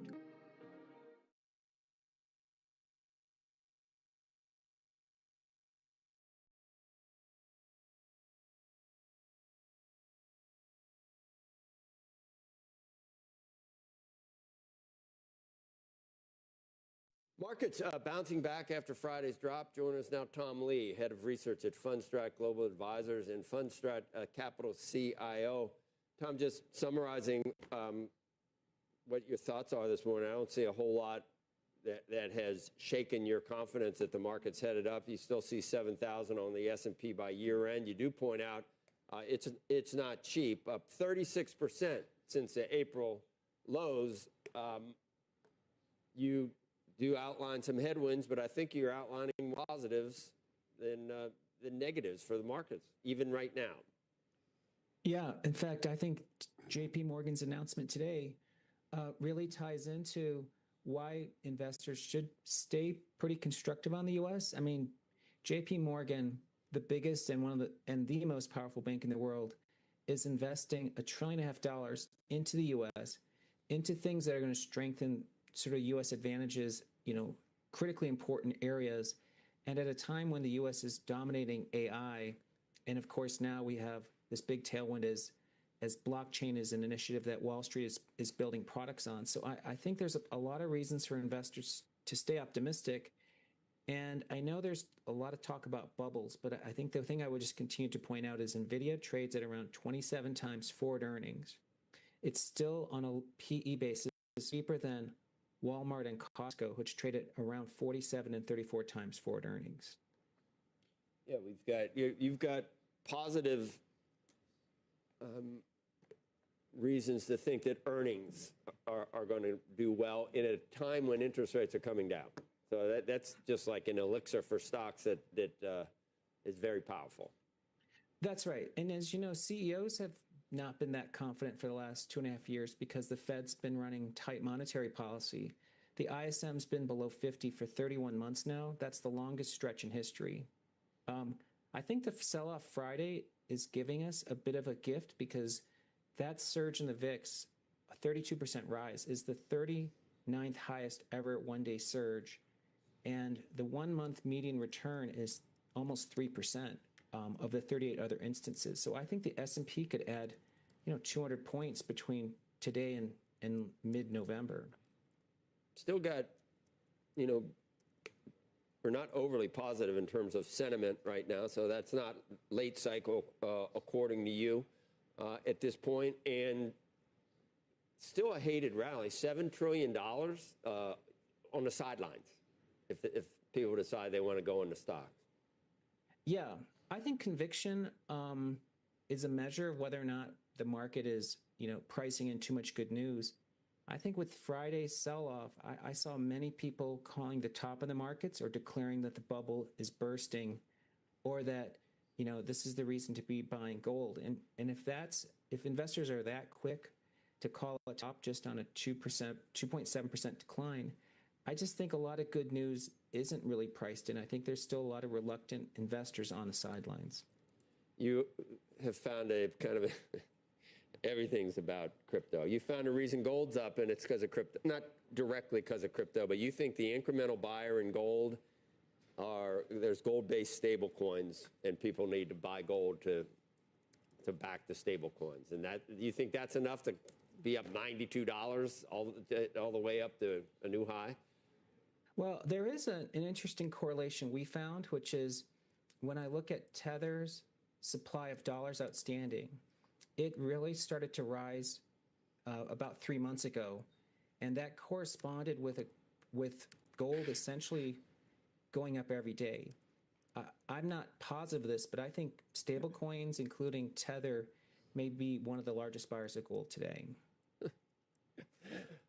That's perfect. So the people that have been bullish on gold for so long and bearish on crypto and Bitcoin, they're finally getting their big rally in gold, and it's because of the thing they hate so much, crypto and Bitcoin. Yeah, that's right. That's so funny. Tether is proving to be a good meeting ground between Bitcoiners and gold people. Tom, can you just explain, though, to the extent we can understand it, within at least the Bitcoin world, just how much leverage there is in that system? Because I think one of the things that we were looking at Friday was the possibility, at least, that some of that selling, or maybe even a lot of that selling, came from margin calls at that time. Andrew, there's always been a lot of leverage in crypto. I think that the volatility and leverage is what has drawn people into that space, especially when you get outside of Bitcoin and Ethereum. those two are generally not held on margin. I mean, there is some leverage with what they call perpetuals, but that's why they held up so well over the weekend. But this liquidation that was triggered over the last 3 days, the estimates are at least 19 billion of liquidations, but it's probably understated. It might be 4 times bigger. It's the largest since 2021. Essentially, you have to go back to FTX. I think there is a lot of leverage in the way people use this product called perpetuals, which is trading on margin, like 3x, 20x. And it lurks and it's held through collateral. People like sort of pledging something that thinks it's safe, but when the price of that collateral drops, it triggers a cascade. Right. And so I think people talk about this thing called auto deleveraging. So a lot of leverage, yes.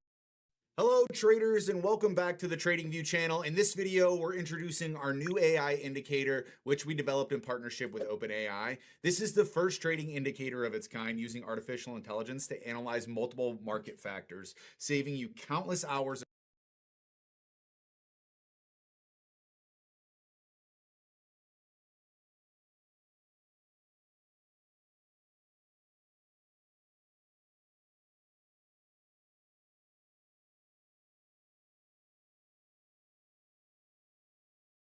Hello, I'm Andrew Main, and welcome to the OpenAI podcast.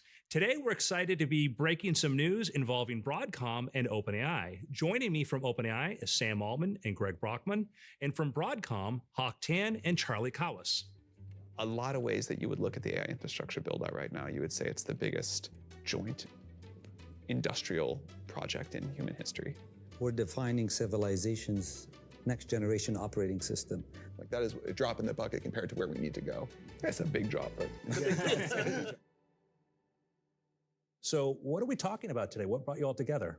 So today we're announcing a partnership between Broadcom and OpenAI. We've been working together for about the last 18 months designing a new custom chip. More recently, we've also started working on a whole custom system. These things have gotten so complex, you need the whole thing. And we will be starting in late next year, deploying 10 gigawatts of these racks, of these systems, and our chip, which is a gigantic amount of computing infrastructure to serve the needs of the world to use advanced intelligence. So this is going to entail both compute and chip design and scaling out?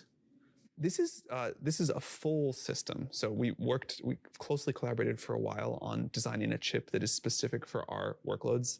When it became clear to us just how much capacity, inference capacity the world was going to need, we began to think about, could we do a chip that was meant just for that kind of a very specific workload? Broadcom is the best partner in the world for that, obviously. And then to our great surprise, this was not the way we started, but as we realized that we were going to really need the whole system together to support this as this got more and more complex, it turns out Broadcom is also incredible at helping design systems. So we are working together on that entire package, and this will help us even further increase the amount of capacity we can offer for our services. So Hawk, how did this come about? When did this start? When did you guys first talk about working together on this? Well, other than the fact that Sam and Greg are great people to work with, it's a natural fit because OpenAI has been continues to do the most advanced models, frontier models in generative AI out there. But as part of it, you continue to need compute capacity, the best, latest compute capacity as you progress in a roadmap towards a better and better frontier model and towards superintelligence. And compute is key part, and that comes with on semiconductors. And as Sam indicated, more than semiconductors. And we are, even though I say it myself, probably the best semiconductor company out there. And more than that is AI is a very, very exciting opportunity for us in terms of my engineers are pushing the innovation envelope and newer generations of semiconductor technology. So for us, collaborating with the best generative AI company out there is a natural fit. And this isn't just chips, it's going out to scale, like 10 gigawatts. And I have trouble kind of even understanding that. What does that even mean when you're talking about 10 gigawatts? First of all, you said it's not just chips. That Hawk touched on this too, but the vertical integration point is really important. We are able to think from like Monday.com, the opposite of any work platform we tried in the past. We tried other work management platforms, not naming names. Etching the transistors all the way up to the token that comes out when you ask ChatGPT a question, and design the whole system. All of the stuff about the chip, the way we design these racks, the networking between them, how the algorithms that we're using fit the inference chip itself, a lot of other stuff, all the way to the end product. And one of the many reasons I'm so excited about it is by being able to optimize across that entire stack, we can get huge efficiency gains. And that will lead to much better performance, faster models, cheaper models, all of that. As you get that better performance and cheaper and smarter models, one thing that we have consistently seen is people just want to use way more. So we used to think like, oh, we'll optimize things by 10x and we'll solve all of our problems, but you optimize by 10x and there's 20x more demand. So 10 gigawatts, 10 incremental gigawatts, this is all on top of what we're already doing with other partners and all the other data centers and silicon partnerships we've done. 10 gigawatts is a gigantic amount of capacity. And yet, if we do as good of a job as we hope, even though it's vastly more than the world has today, we expect that very high quality intelligence delivered very fast at a very low price, the world will absorb it super fast and just find incredible new things to use it for. So what is the hope with this? The hope is that the kinds of things people are doing now with this compute, writing code, doing more and automating more and more of enterprises, generating videos and Sora, whatever it is, they will be able to do that much more of it and with much smarter models. It's amazing. So Greg and Charlie, when you think about historically, when people have tried to develop, chips or hardware to suit whatever was the current modem for using computing at that point, what examples have you looked upon historically to figure out how to plan forward? What's been inspired?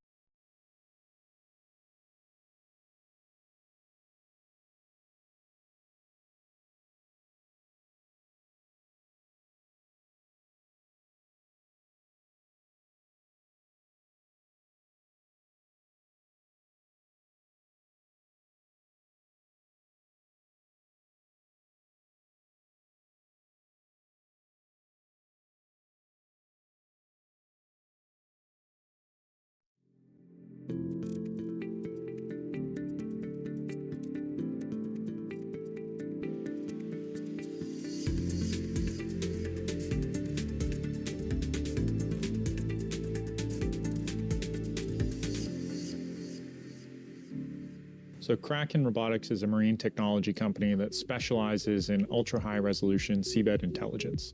So we achieve that through a variety of different products. We build very high resolution synthetic aperture sonars that go onto other people's platforms. We build our own high-speed underwater towed vehicle called the Catfish. We also build handling systems, launch and recovery systems for putting equipment in and out of the water. And we build pressure-tolerant batteries that go onto underwater vehicles. All of these technologies work together to be able to give our customers tools to help them protect and survey our planet, our oceans, and our environment. Kraken Robotics technologies are primarily used for seabed imaging, very high resolution subsea mapping. We produce both bathymetric images and maps, topographical maps of the seafloor, as well as backscatter. So we're measuring the strength of the acoustic returns coming back and producing an acoustic image of the seafloor. Those maps and those images get used for both military applications, defense applications, but also a lot of commercial and environmental applications. So the next generation for Kraken and the next areas of focus, we're really starting to diversify away from just product delivery into operating services and into the commercial sector as well. So we're taking our technologies out, we're deploying them in the field, we're working with a lot of commercial offshore wind and renewable energy markets. But we're also branching a lot more into artificial intelligence, which is a very hot topic these days. There's a lot of work happening in that area, not just for Kraken, but all the other industries and all the other companies working in this space. So Kraken's really looking to expand and leverage the capabilities that are being developed in other industries and bringing those back into the ocean sector. Kraken is a highly technical organization. The majority of our staff come from a technical background. They're either engineers, scientists, technicians, technologists. We have people working in all levels of our organization. We develop our own products, so we invent things ourselves. We build them and manufacture them at a number of our facilities. We take those products out into the field and we test them. We say we eat our own cooking a lot, so we have a large field team as well that operates our technology, and then we provide support to our customers when we deliver those products. We always encourage individuals, if they're interested in what we do, even if they don't think they have the right background, to certainly reach out to our team, talk to some of our employees. Kraken is a very open organization. We're happy to help direct people, steer their path. If maybe they don't have the right skill set today, we can certainly help them on the path towards professional development. If I told you in advance which stocks are about to go up, Dive, the show where we cut through the noise and get straight to the insights you need to be truly well informed.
For top picks, where we speak to an expert on 3 stock picks they like in the current market.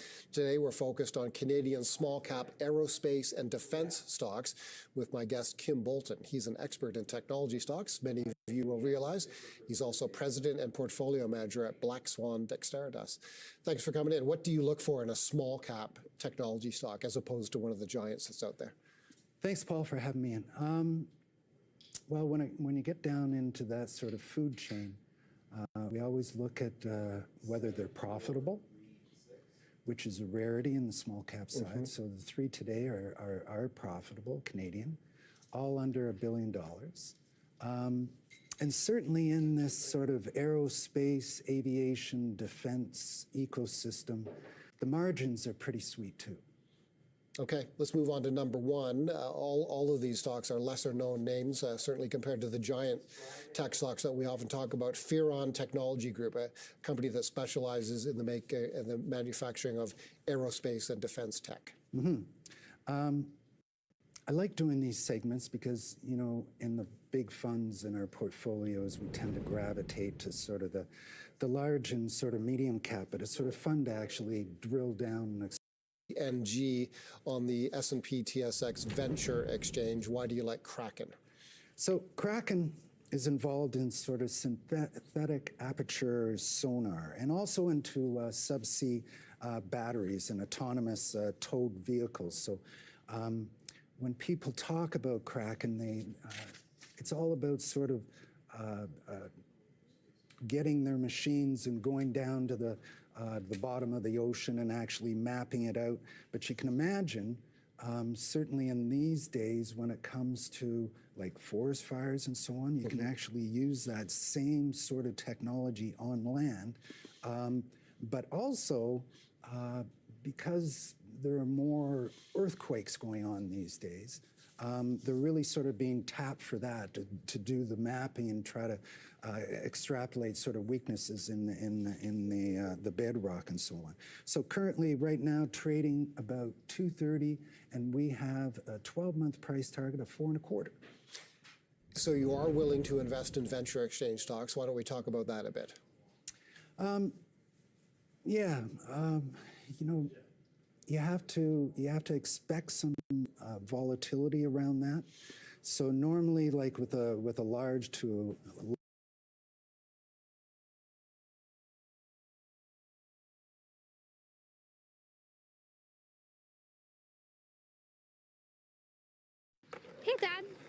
need you to be perfect. I don't need you to be a superhero. I know you don't have it all. Not to mention.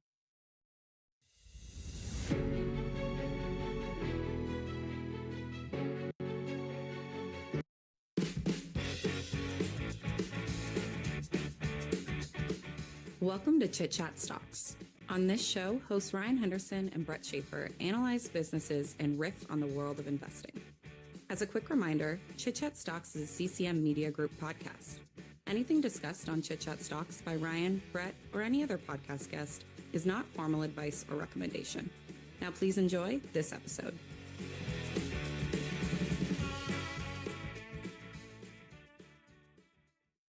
China is on the verge of becoming a world-class submarine power with new technology and a bigger, better fleet that is gaining on the US and its allies, spurring a new undersea arms race in the Pacific that is pushing the US, which stations about 60% of its worldwide submarine force in the Indo-Pacific, and its allies to bulk up their own underwater fleets.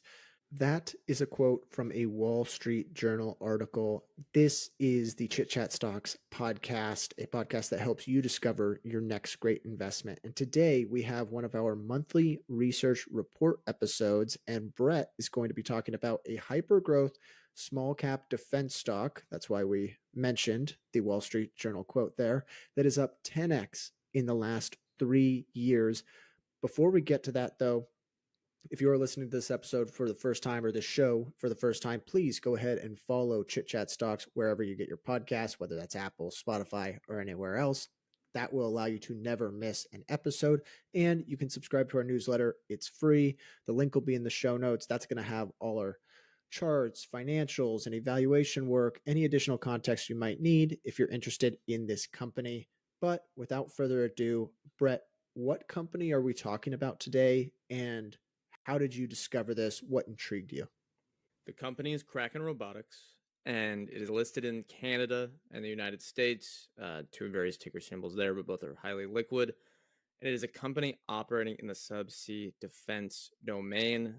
And as listeners know, from the last 3 years, unless you've been hiding under a rock, defense spending, for various reasons, geopolitically, different wars going on, has increased from, just absolute spending and the urgency of importance of modernizing defense for the United States, Europe, its allies, including Australia, Japan, Taiwan, what have you. And Kraken Robotics should benefit from this. For a little context, I think we should introduce why this is such an important topic for the United States and their defense spending along with their allies is, for people, I guess, this is a frank way to look at it, but you can think of it from a defense and military standpoint as the United States is somewhat of a global empire, but they do not actually control physical land. They really monitor and control, the sea, underwater, airspace, and outer space as a way to get people to get on their side and go with capitalism. It goes back to all the post-World War II stuff, but we're not a history podcast.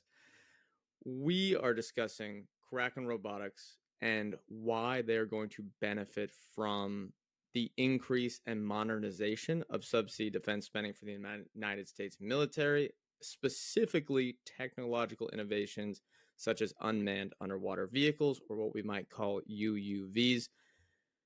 For more context, if the United States, say, loses control or domination over one military domain, for example, to someone like China or Russia, they would lose leverage in negotiations or working to protect their allies, stuff like that.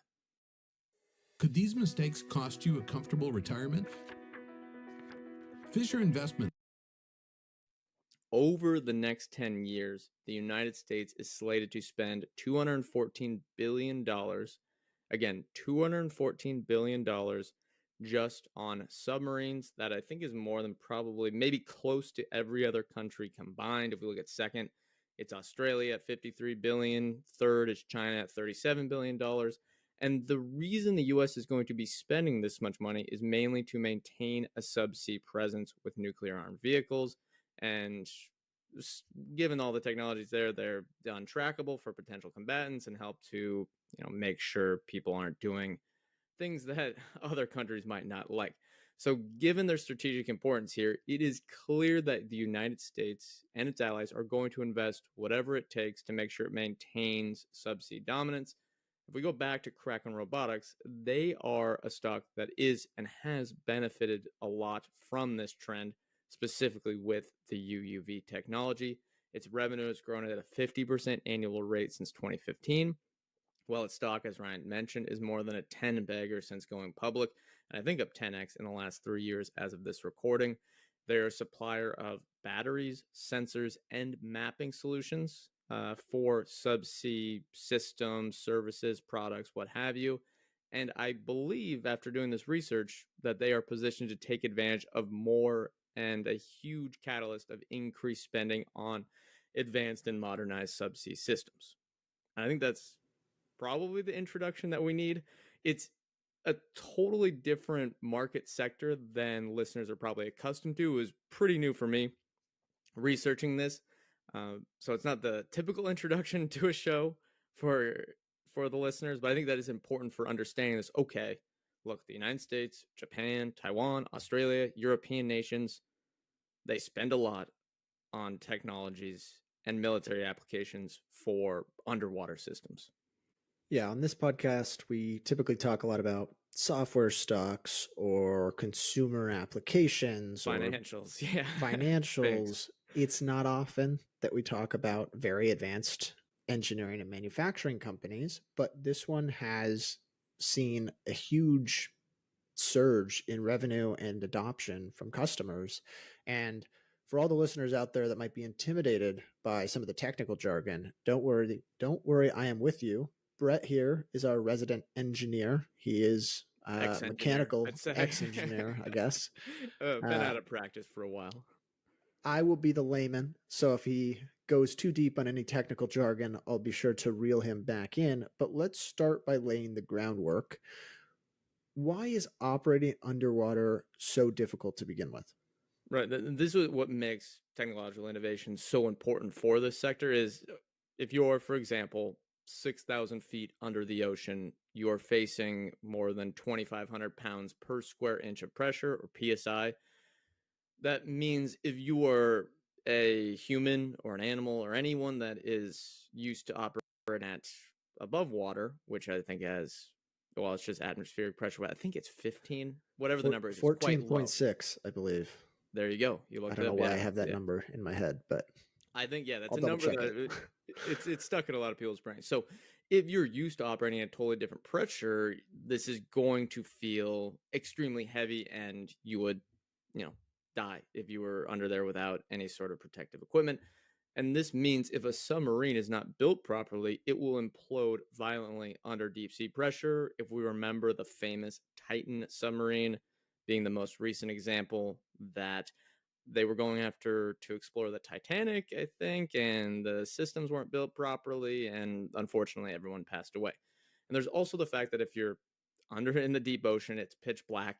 It's impossible to see through. Radar systems, any sort of video tracking technology are impossible to use. This is why submarines use sonar or sound systems to try and track objects in the ocean, but it's still really, really difficult. It's not like you can go, all right, let's post up a camera and we can see what's going on. If there's no light, you're not going to see anything. The deep ocean out there is so mysterious that things like whales or other animals that you would think that humans would be able to track, especially with all the research money spent on that, well, you barely know what's going on.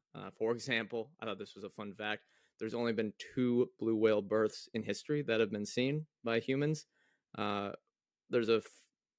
It's kind of an anecdote. I'm not sure if it's exactly true, but I think it would be a good debate that humans know more about outer space than they do what goes on in the deep ocean or the Mariana Trench. But this, if you look at it from a Kraken Robotics standpoint or a company standpoint or the military standpoint, there is a huge room to invent and innovate on new technologies to circumvent these issues, get past these issues, and finally fully understand what is going on under the ocean in the subsea domain. And that's what I think Kraken Robotics, the United States military, Anduril, other defense contractors, and their allies are trying to work towards. And that's what gives this industry, as we the defense contractors kind of get kickstarted and inspired, maybe given all the geopolitical issues out there right now, to work quicker, modernize, all that good stuff. There is a huge opportunity to innovate and finally operate under the ocean with full autonomy. Yeah, and given that quote that we kicked the episode off with, Brett just alluded to it, there is sort of a defense spending, quote unquote, super cycle going on at the moment. And a lot of that is just related to all the geopolitical events and, I guess, wars occurring right now. It's weird to talk about on the podcast that's what's inspiring the spending, but it is. I mean, look at some of the European defense stocks out there, the budget proposals for increased spending that could flow through to other countries as well. And Kraken Robotics appears to be in a spot to, I guess, maybe somewhat unfortunately for humanity, reap the benefits or at least receive some of the spending from that super cycle. So let's go through their actual solutions. What does Kraken Robotics provide?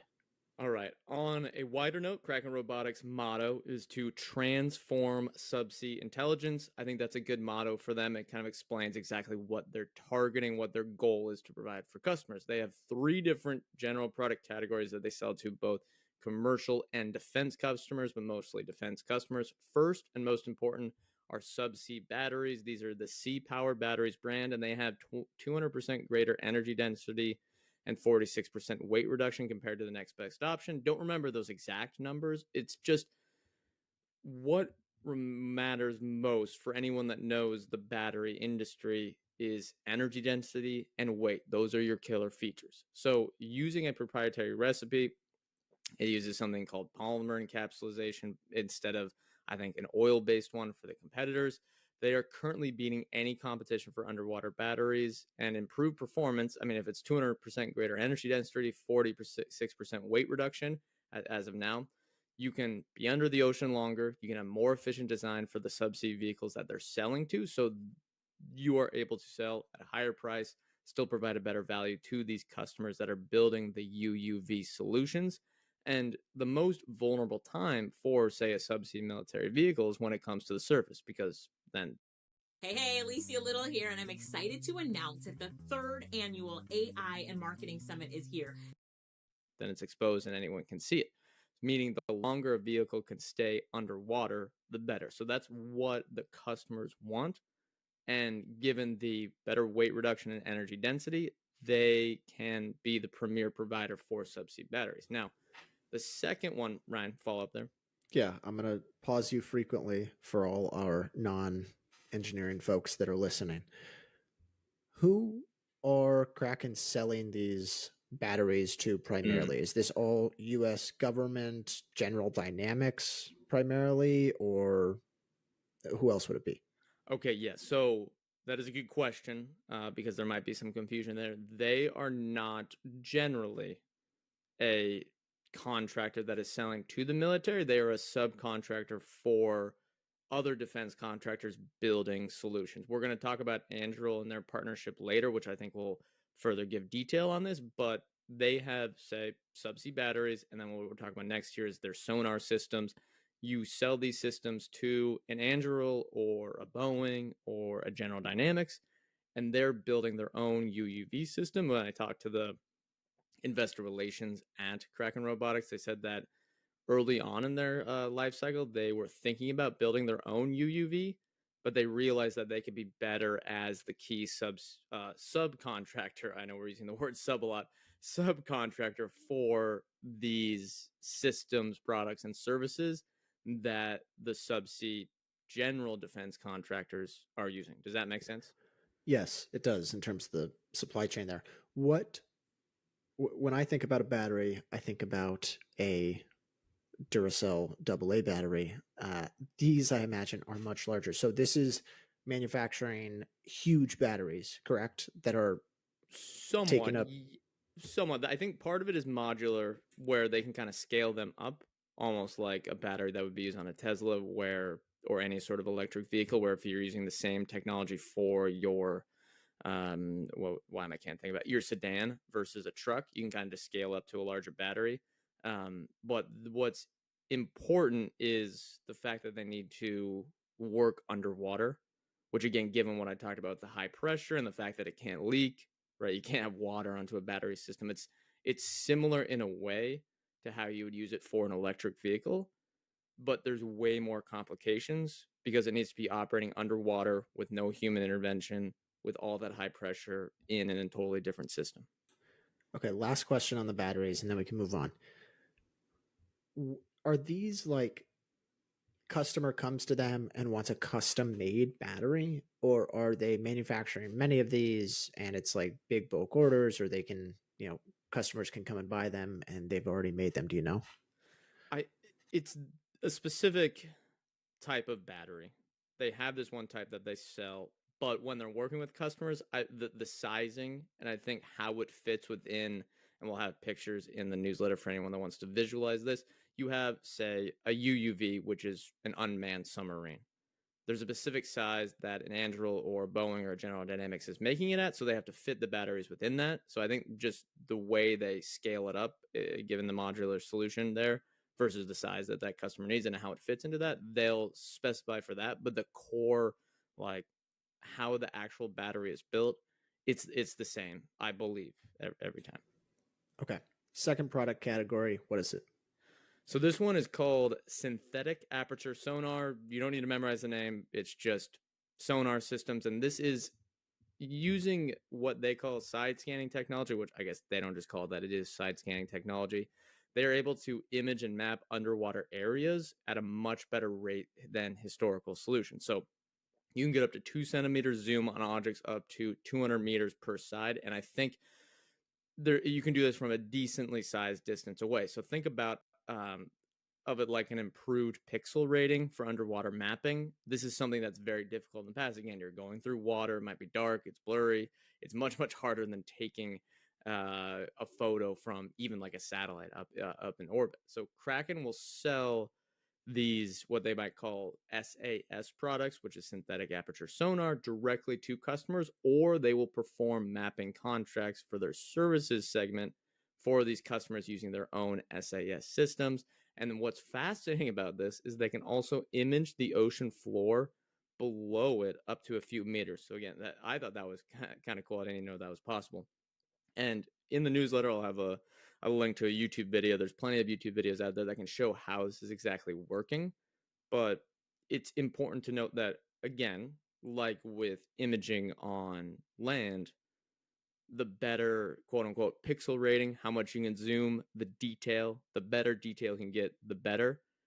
And that's why they win contracts with these systems. So the customer base for this second product category, I imagine, is maybe there's some overlap, but there's also probably it applies to other industries. Like you mentioned, offshore energy. There's probably some oil companies or anyone that's drilling on those oil rigs out in the ocean could benefit from this. Am I thinking about that right? That is correct. Yeah. So there will be anyone that wants to either map, monitor, or explore anything underwater. So offshore oil, energy.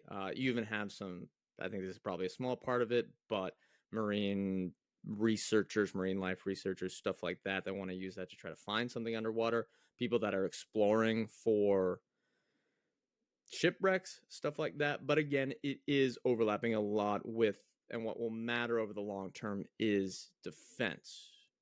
You have a country, and then these ones they might sell directly to countries, or you might have a defense contractor under the same contract, maybe for a UUV, that is going to build something that utilizes these SAS systems, and it can help not only have an object underwater or have a UUV underwater, but the ability to start mapping the deep ocean. Before we move on, we want to talk about our friends at Interactive Brokers. Interactive Brokers is our favorite brokerage platform. All right, so the third one, and this is one that is a relatively new product line, and it is 3D mapping systems, as opposed to, you might think, oh, we were just talking imaging. So the sonar, the SAS, is... So today's the day. I've got my RTA mock system and Coyote appliances. 2D images, but these 3D mapping systems is what they used for a company they just acquired called 3D at Depth. They actually still keep that branding, so it's technically a separate company if you can check out their website. and they do LiDAR mapping underwater. To use an analogy, we've I guess used automotive a lot as an analogy here. If the batteries are the electric vehicle batteries are the same, that's the same type of system there. And then you have the SAS, maybe that's your map. But the LiDAR is something like a Waymo or another self-driving system would use to map their existing environment. And I think this is, and the reason they acquired them is this is the next step in underwater tracking, creating 3D scans of a systems. They call it, digital twins. We've talked about before with energy engineering software providers to help really what's monitoring what's going on under the ocean with your assets. This one has actually been more of a commercial provider for an oil company, for example, wanting to accurately monitor its offshore assets all under one software program, managed in the cloud, all that good stuff. Now, they're going to try to sell that more to military solutions over time, but they just acquired them earlier this year. And, TBD on that one. Now, as a whole, before going on to the next section, Kraken is not necessarily selling these products or services to traditional submarines or the traditional subsea systems that have been around for many decades. These systems have, legacy contracts that are hard to rip and replace, and they're generally not powered by electric batteries. They are looking to win new contracts for new types of research for military applications and commercial applications, and specifically in that UUV space. As we'll talk about, UUVs, the unmanned underwater vehicles, essentially the drones of underwater, a submarine of some kind that doesn't have any human operating with it. They are growing really rapidly and seem to have a huge runway ahead of them. Okay, I'll have some follow-up questions on the competitive landscape side of things. But as far as the 3 product categories that we just talked about, do you know what the rough revenue splits are? Is there one that's makes up the lion's share of the business at the moment? So they don't specifically disclose it. They do disclose product versus services, but there is overlap from these 3 categories. I would hope over time they would change it up, although there is, again, a little bit of nuance for different sensors they might sell. But I tried to back into it. I think I got a decent estimate. And let me try to figure it out. Yeah, okay, I have it later on here in the newsletter. They did, and this is USD figures. Sorry for the Canadian listeners out there, but we're using USD. We're a US podcast. They are guiding for, on the low end, at the current exchange rate, $87 million in total USD revenue this year. And given their capacity that they've talked about for batteries, which are that max capacity for their manufacturing right now, and given what they disclosed for 3D at depth, I believe that 3D at depth does about 16 million USD in ARR, although they're not going to have it for full 2025 on their actual income statement. I believe $36 million comes from batteries revenue. Again, that's a rough estimate. And then $39 million from the SAS sonar division. SAS is the oldest. This is their original product. This is the one that was kind of the innovation that started the business itself. So it's the older one, and it's larger, but it's not growing as quickly. So I say 3D at depth, smaller part of the business for sure. And then probably generally an equal mix of batteries versus SAS, but batteries are growing faster. Okay. I think when it comes to a advanced engineering type company or advanced manufacturing type of business, there is obviously the barriers to buying the stock oftentimes is understanding the product itself. But on top of that, it's understanding how and where does it fit within the competitive landscape. Because it's easy to hear about a product and think, wow, that's revolutionary when you're not familiar with the industry. And then maybe it's someone copies it tomorrow. Yeah. Exactly. So does Kraken Robotics have any specific competitive advantages within those product categories that you talked about? Okay. And then just for listeners to know that maybe are listening for the first time, when looking at a stock, or at least I do specifically, I think Ryan has similar framework. We want to look at, potential growth, competitive advantage, which can give predictability for earnings power in our valuation estimates. We want a cheap price in relation to whatever they can earn in the future, and we care about management. So competitive advantage is very important to us, and generally technology that doesn't give you a competitive advantage on its own. But if we look at Let's go take first sonar and sensor systems. Kraken does have direct competition in this space, namely from Northrop Grumman and what it calls its micro SAS product. I did some research into both of them. They essentially look like the exact same systems. Does that mean this is a wide moat business for Kraken? I'd say no.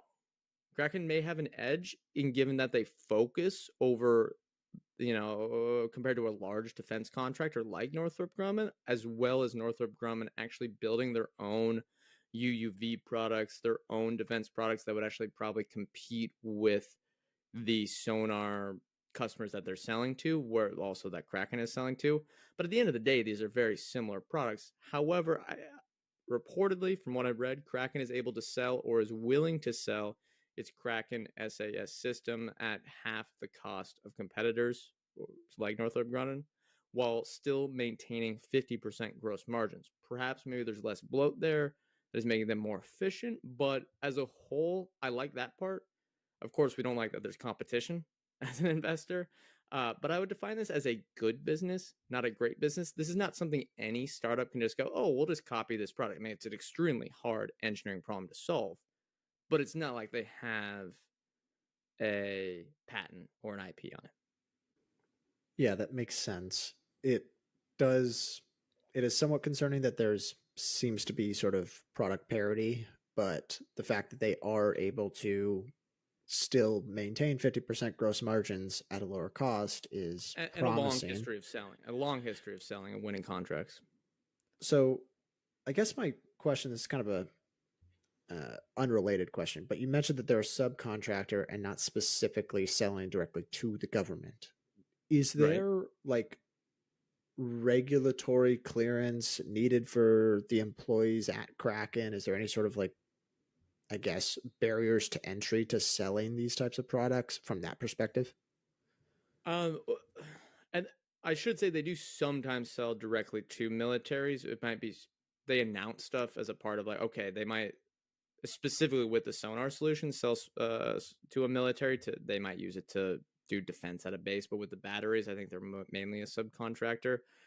Honestly, I'm not sure. But what I know of researching the defense industry as a whole is the fact that you need these regulations, you need all these certifications, you need your workers to pass the national security clearances. Yeah. The fact that you can get embedded within these contracts, whether it's in Cole, he's my miracle child. So how does your miracle child get cancer? How does that happen? There was a mass, basically a tennis ball-sized tumor at the base of his brain. We were then rushed over to our local children's hospital, and that's when they told us that he had cancer. Couldn't believe that something that big was inside his little head. And everybody always says the worst sentence in the world is you have cancer, and it's not. The worst sentence in the world is your child has cancer. Our oncologist reached out to St. Jude. St. Jude knew exactly what was happening. They already had a clinical trial going on. The discoveries that St. Jude makes are shared freely around the world. What was important to me was knowing that anything that we did would help future kids, because no child should die. Air, Army, Navy, what have you, that can get you locked in, and as we'll talk about later, that can build that competitive advantage over the long term. Okay, let's talk batteries. Who do they compete with primarily for subsea batteries? Right. If we want to do a spectrum of like technological modes, and at the one end is the ASML EUV systems, and at the other end is maybe a Duracell battery. I guess that could probably be a longer one. Maybe subsea batteries are closest of all their products to the ASML quote unquote technological hurdle moat. If we look at their latest earnings release, they said that subsea batteries grew significantly, so they're growing much faster. They had their highest quarterly revenue to date. This was Q2 2025, but that was offset by their sonar-related revenue. So this is the business and the subcategory that they're doing the best in. And if we look at just the actual UUV sales, a single Ghost Shark from Anduril, which is their UUV system, will have $2 million worth of Kraken batteries, plus more revenue from sensor sales added on top. If we look at Anduril, they just won a $1.12 billion contract from the Australian Navy for the Ghost Shark, as well as just exploring opportunities to sell to Taiwan. And all of these, given that they're the subcontractor here, will utilize Kraken batteries. I would expect other navies to follow suit. And there's plenty of opportunities out there for people to utilize something like a UUV to monitor bad actors out there. For example, you have the South American countries like Argentina and Peru that are getting, I would say, upset, rightfully so, that illegal Chinese fishing crews are decimating all the fish outside of their waters. And if the Australian Navy, for example, wants 225 Ghost Sharks, you know that the U.S. Navy is going to want 250. That's just the way it goes. And this is not to say that Kraken has any IP protecting its battery technology. It's simply out-innovated the competition, and so far they haven't been able to figure out how to copy their polymer-based sealing system. Should that give you confidence in an emerging moat? No, that would get me nervous. I know Ryan would probably be nervous just banking on that as a whole, but I think two things should help them maintain their edge in subsea batteries for at least the next 5 years. One, most battery makers out there are focused on the larger electric vehicle market. The niche players competing with Kraken have spent years trying to catch up. They haven't. There's not that much competition out there. Why would that change in the next few years? You have someone like Panasonic, Tesla, all the big East Asian players.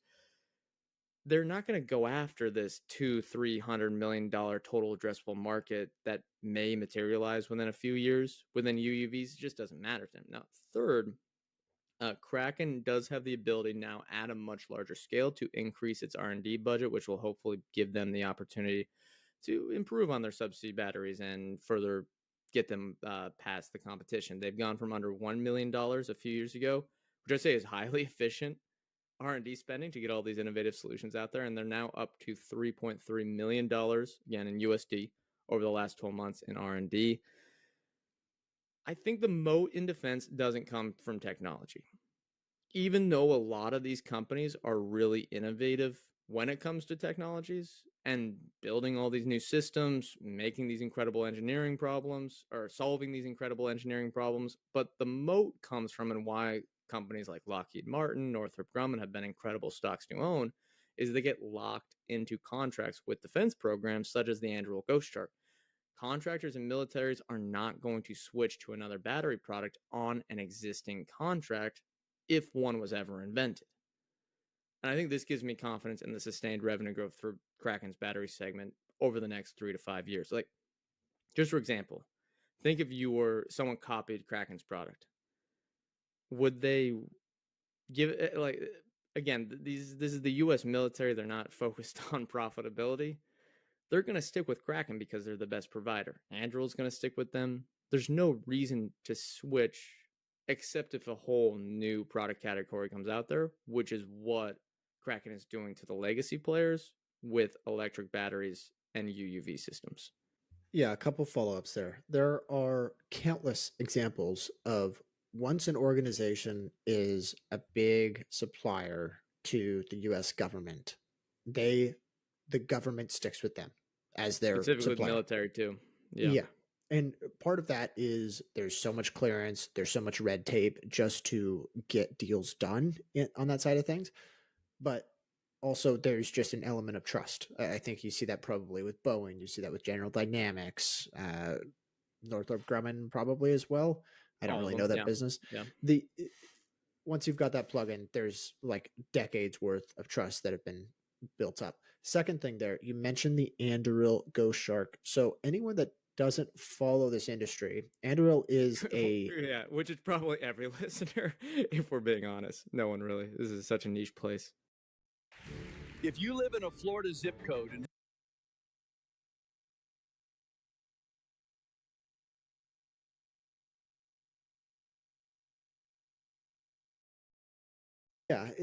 Anduril is they've kind of made waves, no pun intended, in really kind of the entire private markets generally, but it's a defense tech startup that was founded by Palmer Luckey, who was the former founder of Oculus, I believe.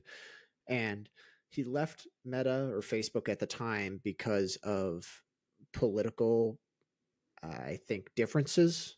I believe he like spoke out about some. He said Back in something that didn't 2016. resonate. Yeah, Yeah, yeah. Just say obviously 2016, and he liked Trump at a Silicon Valley company. That things. sums it up. Yes, and so he ended up leaving. He started Anduril in 2017, and today they have a private market valuation of $30.5 billion. They're on a Series G funding round. Now that one to me makes a little more sense having that many funding rounds because it's a very capital intensive business. So Oh you yeah, need and funding. their whole model, which is why they've been able to disrupt some of the existing defense contracts, is they started building projects without any contracts. So they started building their new technologies with a giant risk, saying, "Look, you haven't said you're gonna buy our solutions yet, but we're gonna prove to you that we can innovate and be better." And that's the risk that's needed to take to, try to wiggle your way in to the existing players, which are still doing quite well. And you can't do that without having a very rich founder, most likely, which in this case they did. So, but that is also to say they heavily financed by venture capital, and there is a ton of allure in Silicon Valley and the VC world generally about being involved with Anduril. The Anduril Ghost Shark, it sounds like, depends heavily on or relies on the batteries of Kraken Robotics. That's a pretty nice customer to have because chances are you can kind of hitch your wagon or whatever to Anduril, and you're going to ride the coattails of their success as well if you can continue to be a unique provider and specialized provider of a very valuable piece of equipment in the UUVs. Last one here, I don't think we talked about the imaging services. What's the competition look like there? This episode is presented by our brand new partner, Portsight. So when looking at imaging, this is the 3D at Depth company that they just acquired. They've owned this company for less than a year, so we're still figuring out exactly how it's going to fit into the business. But it's mainly used right now for offshore energy and commercial subsea projects. Kraken believes it's going to cross-sell to its military and surveillance customers, but it would not be bundled with batteries and sonar for UUVs. At least I don't think it's going to be bundled or needed for UUVs. So there's almost an entirely different segment, and that whole getting stuck within the defense contractor moat we talked about is not going to be part of this business yet, or it's not part of the business today. I don't think this is a bad business to own yet, though, and I think it may have a moat from a different perspective, which is the switching cost that comes from using a cloud-based analytics or software program to manage your underwater systems. If you're using an existing one, I think it's going to have similar switching costs to engineering software. Your employees get trained on the software while data gets accumulated using the systems every year, making it more of a pain to switch the longer you use it. Does that make sense, Ryan? I feel like that's a similar analogy here. It's the software layer, plus I guess you have the LiDAR mapping stuff as well that might have some hardware associated with it, but it's going to be managed within your software systems. You have someone trained on it, and that switching cost grows year after year after year after year the more you are a customer. Plus, it looks to me like Kraken got a steal of an acquisition price. I'll lay these numbers out because I think it kind of shows that maybe there's an opportunity for them to go after more of these players within the subcontractor defense space and the subsea defense space. They spent $17 million on 3D at Depth, and according to their latest conference call, management is expecting around $5 million in quarterly revenue. I believe when they reference that, they're saying Canadian dollars. So let's say, given the current exchange rate, that's $4 million per quarter USD. And the numbers from 2024 track closely with these projections. So the company has grown revenue at 20. This is a quote from the acquisition, a news article from there. The company employs 56 people and has grown revenue at a 20% CAGR over the last 3 years and reported 2024 unaudited US GAAP revenue of $14 million, gross profit of $8.4 million for a 60% margin, and $1.1 million of operating income. I'd say 56 people, $14 million in revenue, growing 20%. That's a pretty efficient startup. And they acquired them for around 1 times revenue for a services business with, again, 60% gross margins, durable history of revenue growth, and a ton of cross-selling opportunities for military and defense customers. I like this acquisition price a lot, and I like this business, and I think it can be a solid one for them to own. Yeah, I guess, optionality here. Here's the pitch to small cap investors: subsea subcontracting roll up, Yeah, maybe growing that's what revenue. this is. That's what Kraken might end up being. And they've talked about, for anyone that the listeners, they have talked about making more acquisitions in this space. So watch out for that. It's an opportunity or a risk, but if they can be like this one, I think that could have some promising ways to build up their bundle of solutions as the subsea subcontractor. And as on a whole, if we're talking competitive advantage, I don't think Kraken has a wide moat today, but one of the themes we talk about on this podcast and on the newsletter is the fact of a company having a potential emerging moat, using that Buffett analogy of can the moat widen over the next 5 to 10 years. If we look at Kraken, they have a market cap of about $1 billion today. It was only $15 million before the pandemic. This was a tiny microcap company. I would not expect any microcap company to have a dominant competitive position, and it's only been a couple of years since then. But I think there is a path to building a competitive advantage over the next decade through three ways. One, using its lead in battery technology to lock in long-term UUV contracts. Two, bundling batteries and sonar systems to sell to UUV systems. And three, developing and acquiring new subsea technologies to increase its value as a seller to defense contractors and directly to the militaries. I think that can build a nice defense moat over the long term. Pretty cool, huh? That's the laser strike system from us here at Vantage. This little bullet drops into just about any gun and works with this app and that target to help you safely.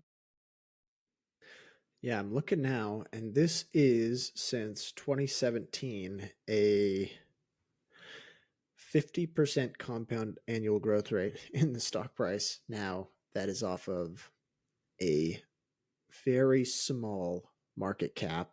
Yeah. Yeah, and there's been dilution. There's been dilution, so that's what factors into it even more. Yeah. It was a $10 million Canadian market cap in 2017. Today, like you said, 1.4 billion Canadian, probably closer to 1 billion USD. Let's tie it all together here. So we've mentioned the different product segments, their revenue, the dynamics within each one, and the competitive landscape. What do you think the future looks like for Kraken, and can they continue to grow as they have over the last 4 or 5 years? Yeah, for the listener, this one will hopefully, these last two sections here, or last three, will be shorter, I think, as we kind of go through the numbers. It's going to be a lot more simpler. The hardest part was actually understanding the business and the competitive dynamics. So 2024, Kraken had $63.5 million in revenue, and in 2025, at the low end of its guidance, it's going for $87 million. Now, around $12 million is going to be inorganic revenue from 3D at Depth, but according to their latest press release, the batteries business is what is driving the growth here, while SAS, the sonar, is not. So I assume the rest of the growth of their projection from $63 to $87 million is coming from subsea battery sales.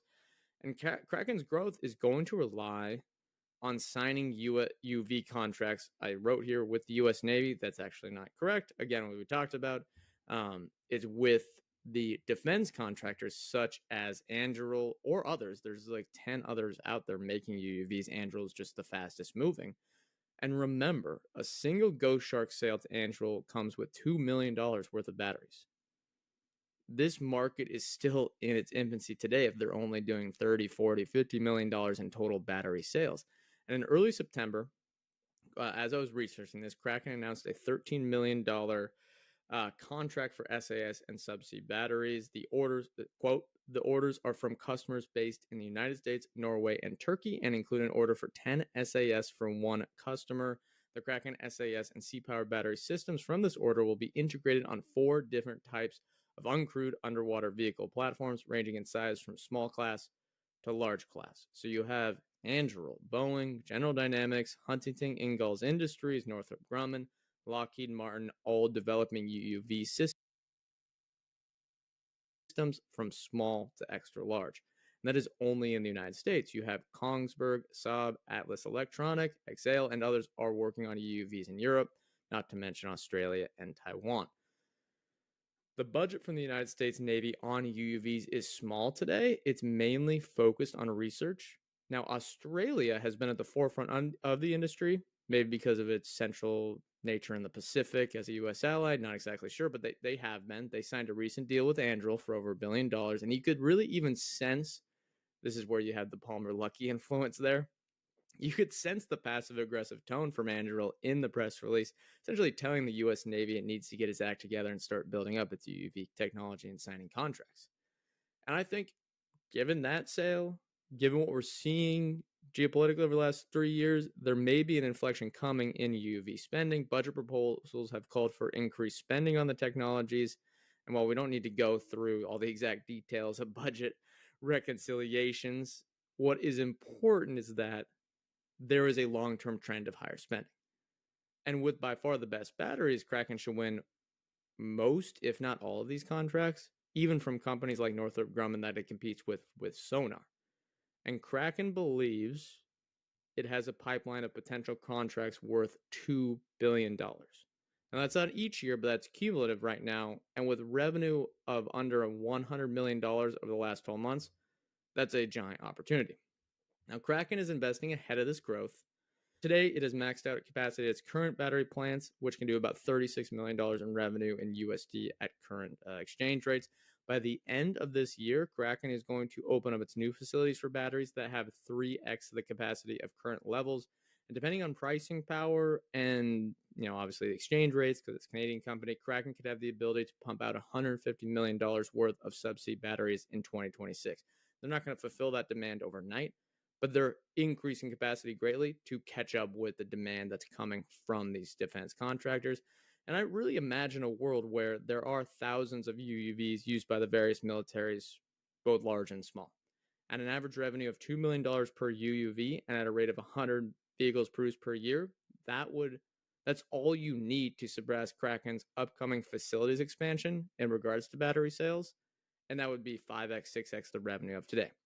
So long story short, there's a huge runaway of growth ahead for Kraken and UUV batteries, and it has no relevant competition today.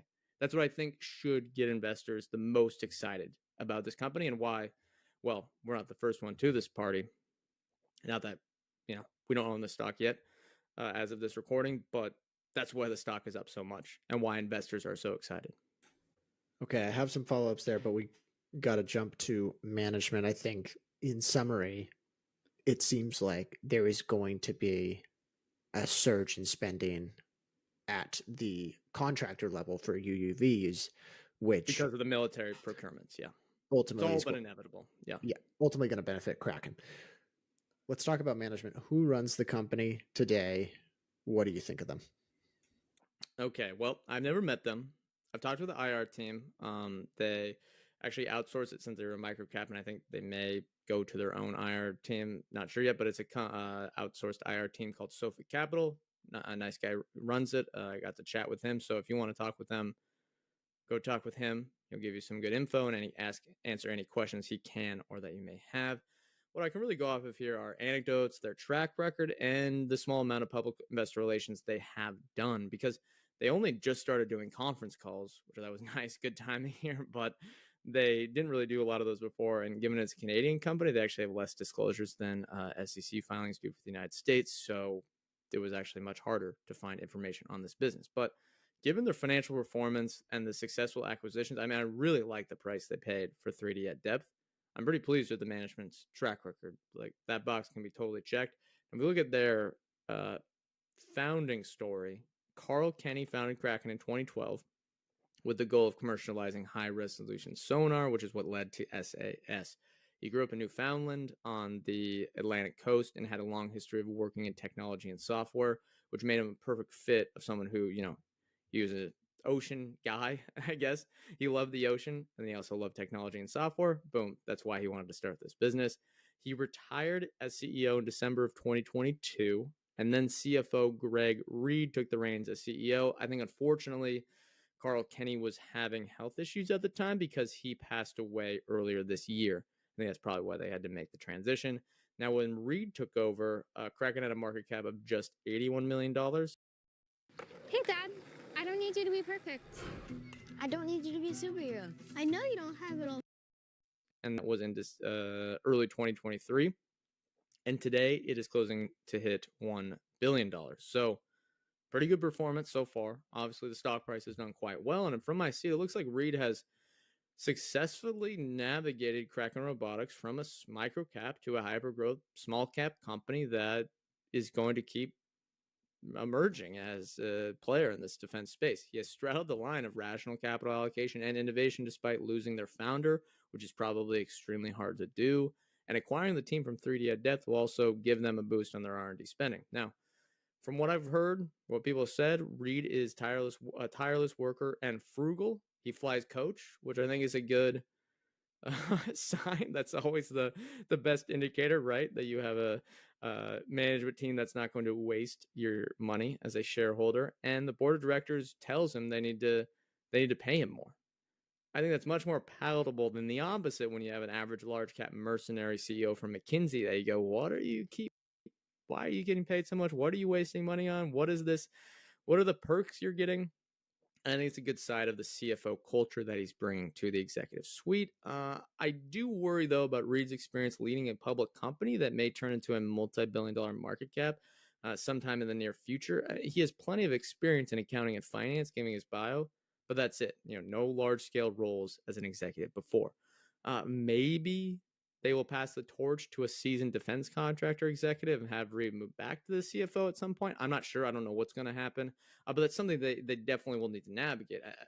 You went from a tiny company to now a hyper-growth company that may acquire more startups in this space. That's going to be something that's much, much more difficult to manage. But overall, I'd say he's done a great job. And even though the company has funded growth through share issuance, they did $115 million in, I said 2026 there. That's actually 2025. They can't do something in the future. They did $150 million earlier this year at $2.66, $52 million in October 2024, and $17.5 million in April 2024 to raise money. Even though they've done all that, their per share value has grown a ton, I believe, over the last 5 years. Revenue per share has grown at a 36% annual rate since 2020, per the fiscal AI chart I built. And this is understating growth as revenue is going to be weighted to the back half in 2025. Gross margins are expanding. There's really a lot to like with how this management team is executed. And as I've noted in the newsletter, I'm not going to read this full quote for this guy's bio because it is quite extensive. They just brought on to the board of directors Vice Admiral Michael J. Connor, who was he worked 35 years in the United States Navy, and he was, I believe, the head of the entire Allied Submarine Command. So that's a good guy to have on your board of directors, and he's actually the CEO of another startup in this space called Thayer Mahan. Maybe they'll acquire them. Who knows? But I think that's a fantastic person to have in your corner. They've really expanded the board of directors to be a good, defense company board, and it seems like Reed has done extremely well, taking over this role from CFO to CEO. You have the founder passing. Kraken Robotics hasn't missed a beat. All right, folks, before we move on, we need to tell you where we get our financial data. Fiscal.ai. Fiscal AI is the complete stock research platform for fundamental investors. I use the platform. Yeah, I imagine it's fairly rare to see a engineering company go from microcap to billion-dollar market cap with a non-founder in the CEO seat, especially one that's non-technical, one that's primarily finance oriented, right? Yep. However, if you can allow your teams to run autonomously and you give them the power and the reins to kind of do what they need to do while you take all the other work off of the company and you're kind of managing the finances and giving them the resources they need, I could see how that works. And in this case, it totally has worked. And like you said, when you have someone with an accounting background, in the CEO suite, sometimes there's a little more shareholder friendliness with how they spend money. It's always nice to see the CEO flying coach, and I would actually maybe continue to monitor that as they go from as they become a more than $1 billion company. Does he True, continue to true, fly coach? true. Because Exactly. I think he can fly first class if it's helpful for the work you have to do on there. It's not going to kill the budget, but I like the mentality from that. okay, let's start to wrap things here with what you expect financially. What sort of numbers are you projecting, modeling out, and do you think there's any sort of a catalyst on the horizon? Okay, so right now, as we talked about earlier, about I think equal mix revenue from SAS and batteries, and then maybe just around 15%, maybe lower from 3D at depth right now, just for context and what's the important business and what are the important business lines going forward. And I really just projected revenue growth based on my research, based on what the growth is for these opportunities or for these three categories should be. I projected revenue out to 2030, and I decided, again, this isn't precise, but I have 15% annual revenue growth for 3D at depth, given the opportunity there. I have 25% annual revenue growth for batteries, given the huge inflection going on in that industry. And then I outlined 10% annual revenue growth for SAS, as that's not a huge addressable market, but still a good business, as we talked about above, winning new contracts. Combined, that gets us to $205 million in 2030 revenue USD. They have shown the ability to already reach 15% profit margins. I was surprised to see this looking at this fiscal AR chart. In late 2023 and 2024, they posted 15% operating margins. And now, given their reinvestment to grow and expand, that operating margin has shrunk to 9.6% over the last 12 months. And it's a bit of a lumpy business, given contracts can be large and just it's kind of how you are as a small cap manufacturer. But I do think with gross margins approaching 60%, probably won't be that much higher than that, but in at least the 50 to 60% range, I think a 20% operating margin is entirely feasible. And if we do that, okay, current market cap, we do no shareholder dilution, which is probably going to happen. Kraken would be trading at 21 times 2030 EBIT, or 21 times 2030 operating income. Were you disappointed in that number, Ryan? Yes, but I think there's a chance you could be very conservative here on the revenue growth. Two things I thought about is, on the one hand, projecting 5 years of 25% annual revenue growth for batteries for any business that. Are you still stuffing your kangaroo hoodie pockets? You need the new 340 GS. Seems in a vacuum that's aggressive. But my estimate is saying that they'll have $110 million in battery revenue in 2030. And due to all the defense contractors building UUVs and the momentum building within the militaries that we talked about, there could be, as a whole, the sector could be driving hundreds of millions of dollars in subsea battery sales across this entire sector, and Kraken could still be the premier provider that gets the majority of these contracts. So maybe batteries revenue is twice as high in 2030. I don't know, but should I bank on that happening? Is that my base case? I don't think it should be.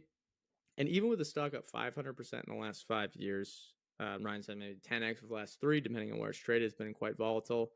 I think there's still room for a right tail event to happen here that could turn this into a 100-bagger from the previous lows. And I don't think investors should discount this probability to zero when saying, well, why should I project them to have 30, 35, 40% revenue growth in batteries when that's actually realistic that could happen? Now, the second thing that people, I think, should think about is a potential catalyst in the room in Anduril.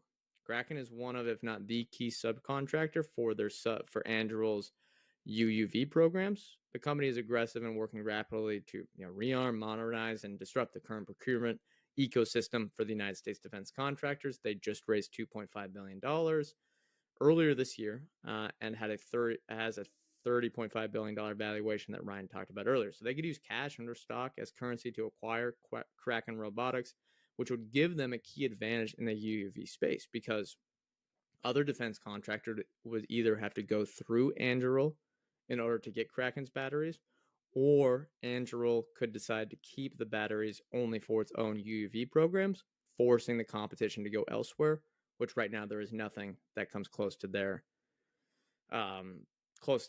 technology. This is another right tail scenario that I think could lead to fantastic IRR for investors. You could imagine like a $2 or $3 billion acquisition price, I think.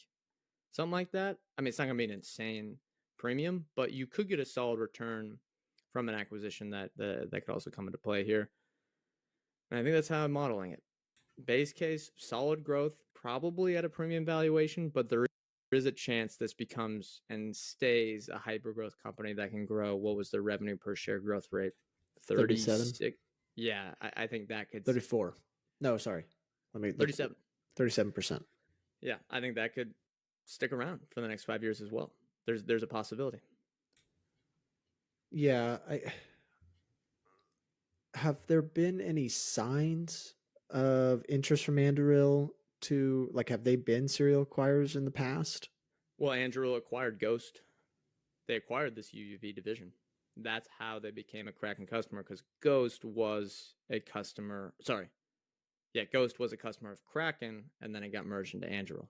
So, possibility. Yeah. Yeah, it's always nice to have on the half chance that does go through. Last question here as we wrap up the episode. Will you be buying the stock, judging from your tone around valuation? I think I have an idea, but... Yeah, thank you for the listeners. This was more of an academic exercise, I think, than most podcast episodes. I'd say read the newsletter for more in-depth thoughts on valuation, just reading through it again to get all the numbers down there. And I hope listeners got something out of this, because I think this is a fascinating stock, but I believe things could change by Friday when I release the newsletter, but I believe I'm keeping it on the watch list for now. Part of me, one shoulder saying this is a David Gardner rule breaker. It's going up, so that means you should buy it. But the other side of me is saying that's not how I like to invest. I would love for this to be a stock that fits into not necessarily a basket approach for a sector, but small positions that could have a ton of growth, high risk, high reward positions. But at the time, right now, I think the valuation is a little too expensive for my blood. Anyone that found this a couple years ago, you're doing quite well, and I would just keep holding. I mean, this business is fantastic, but I would maybe want to buy it 10 times 2030 EBIT, or if they show more momentum, the stock price goes down or something like that, macro stuff, what have you, maybe we get a better buying opportunity. But right now, and unfortunately, in the last, I think, few weeks, let's look what it's up in the last month. Yeah, it's up 30% in the last month. That, unfortunately, has made the valuation a lot more expensive. That's because they're winning some contracts and there is momentum there, but I don't really know how the numbers work out here for a huge return over the next 5 years, although I'd love to own this one. Yeah, I guess the one thing to note here is that when it comes to small caps, there tends to be significant drawdowns, volatility, and volatility.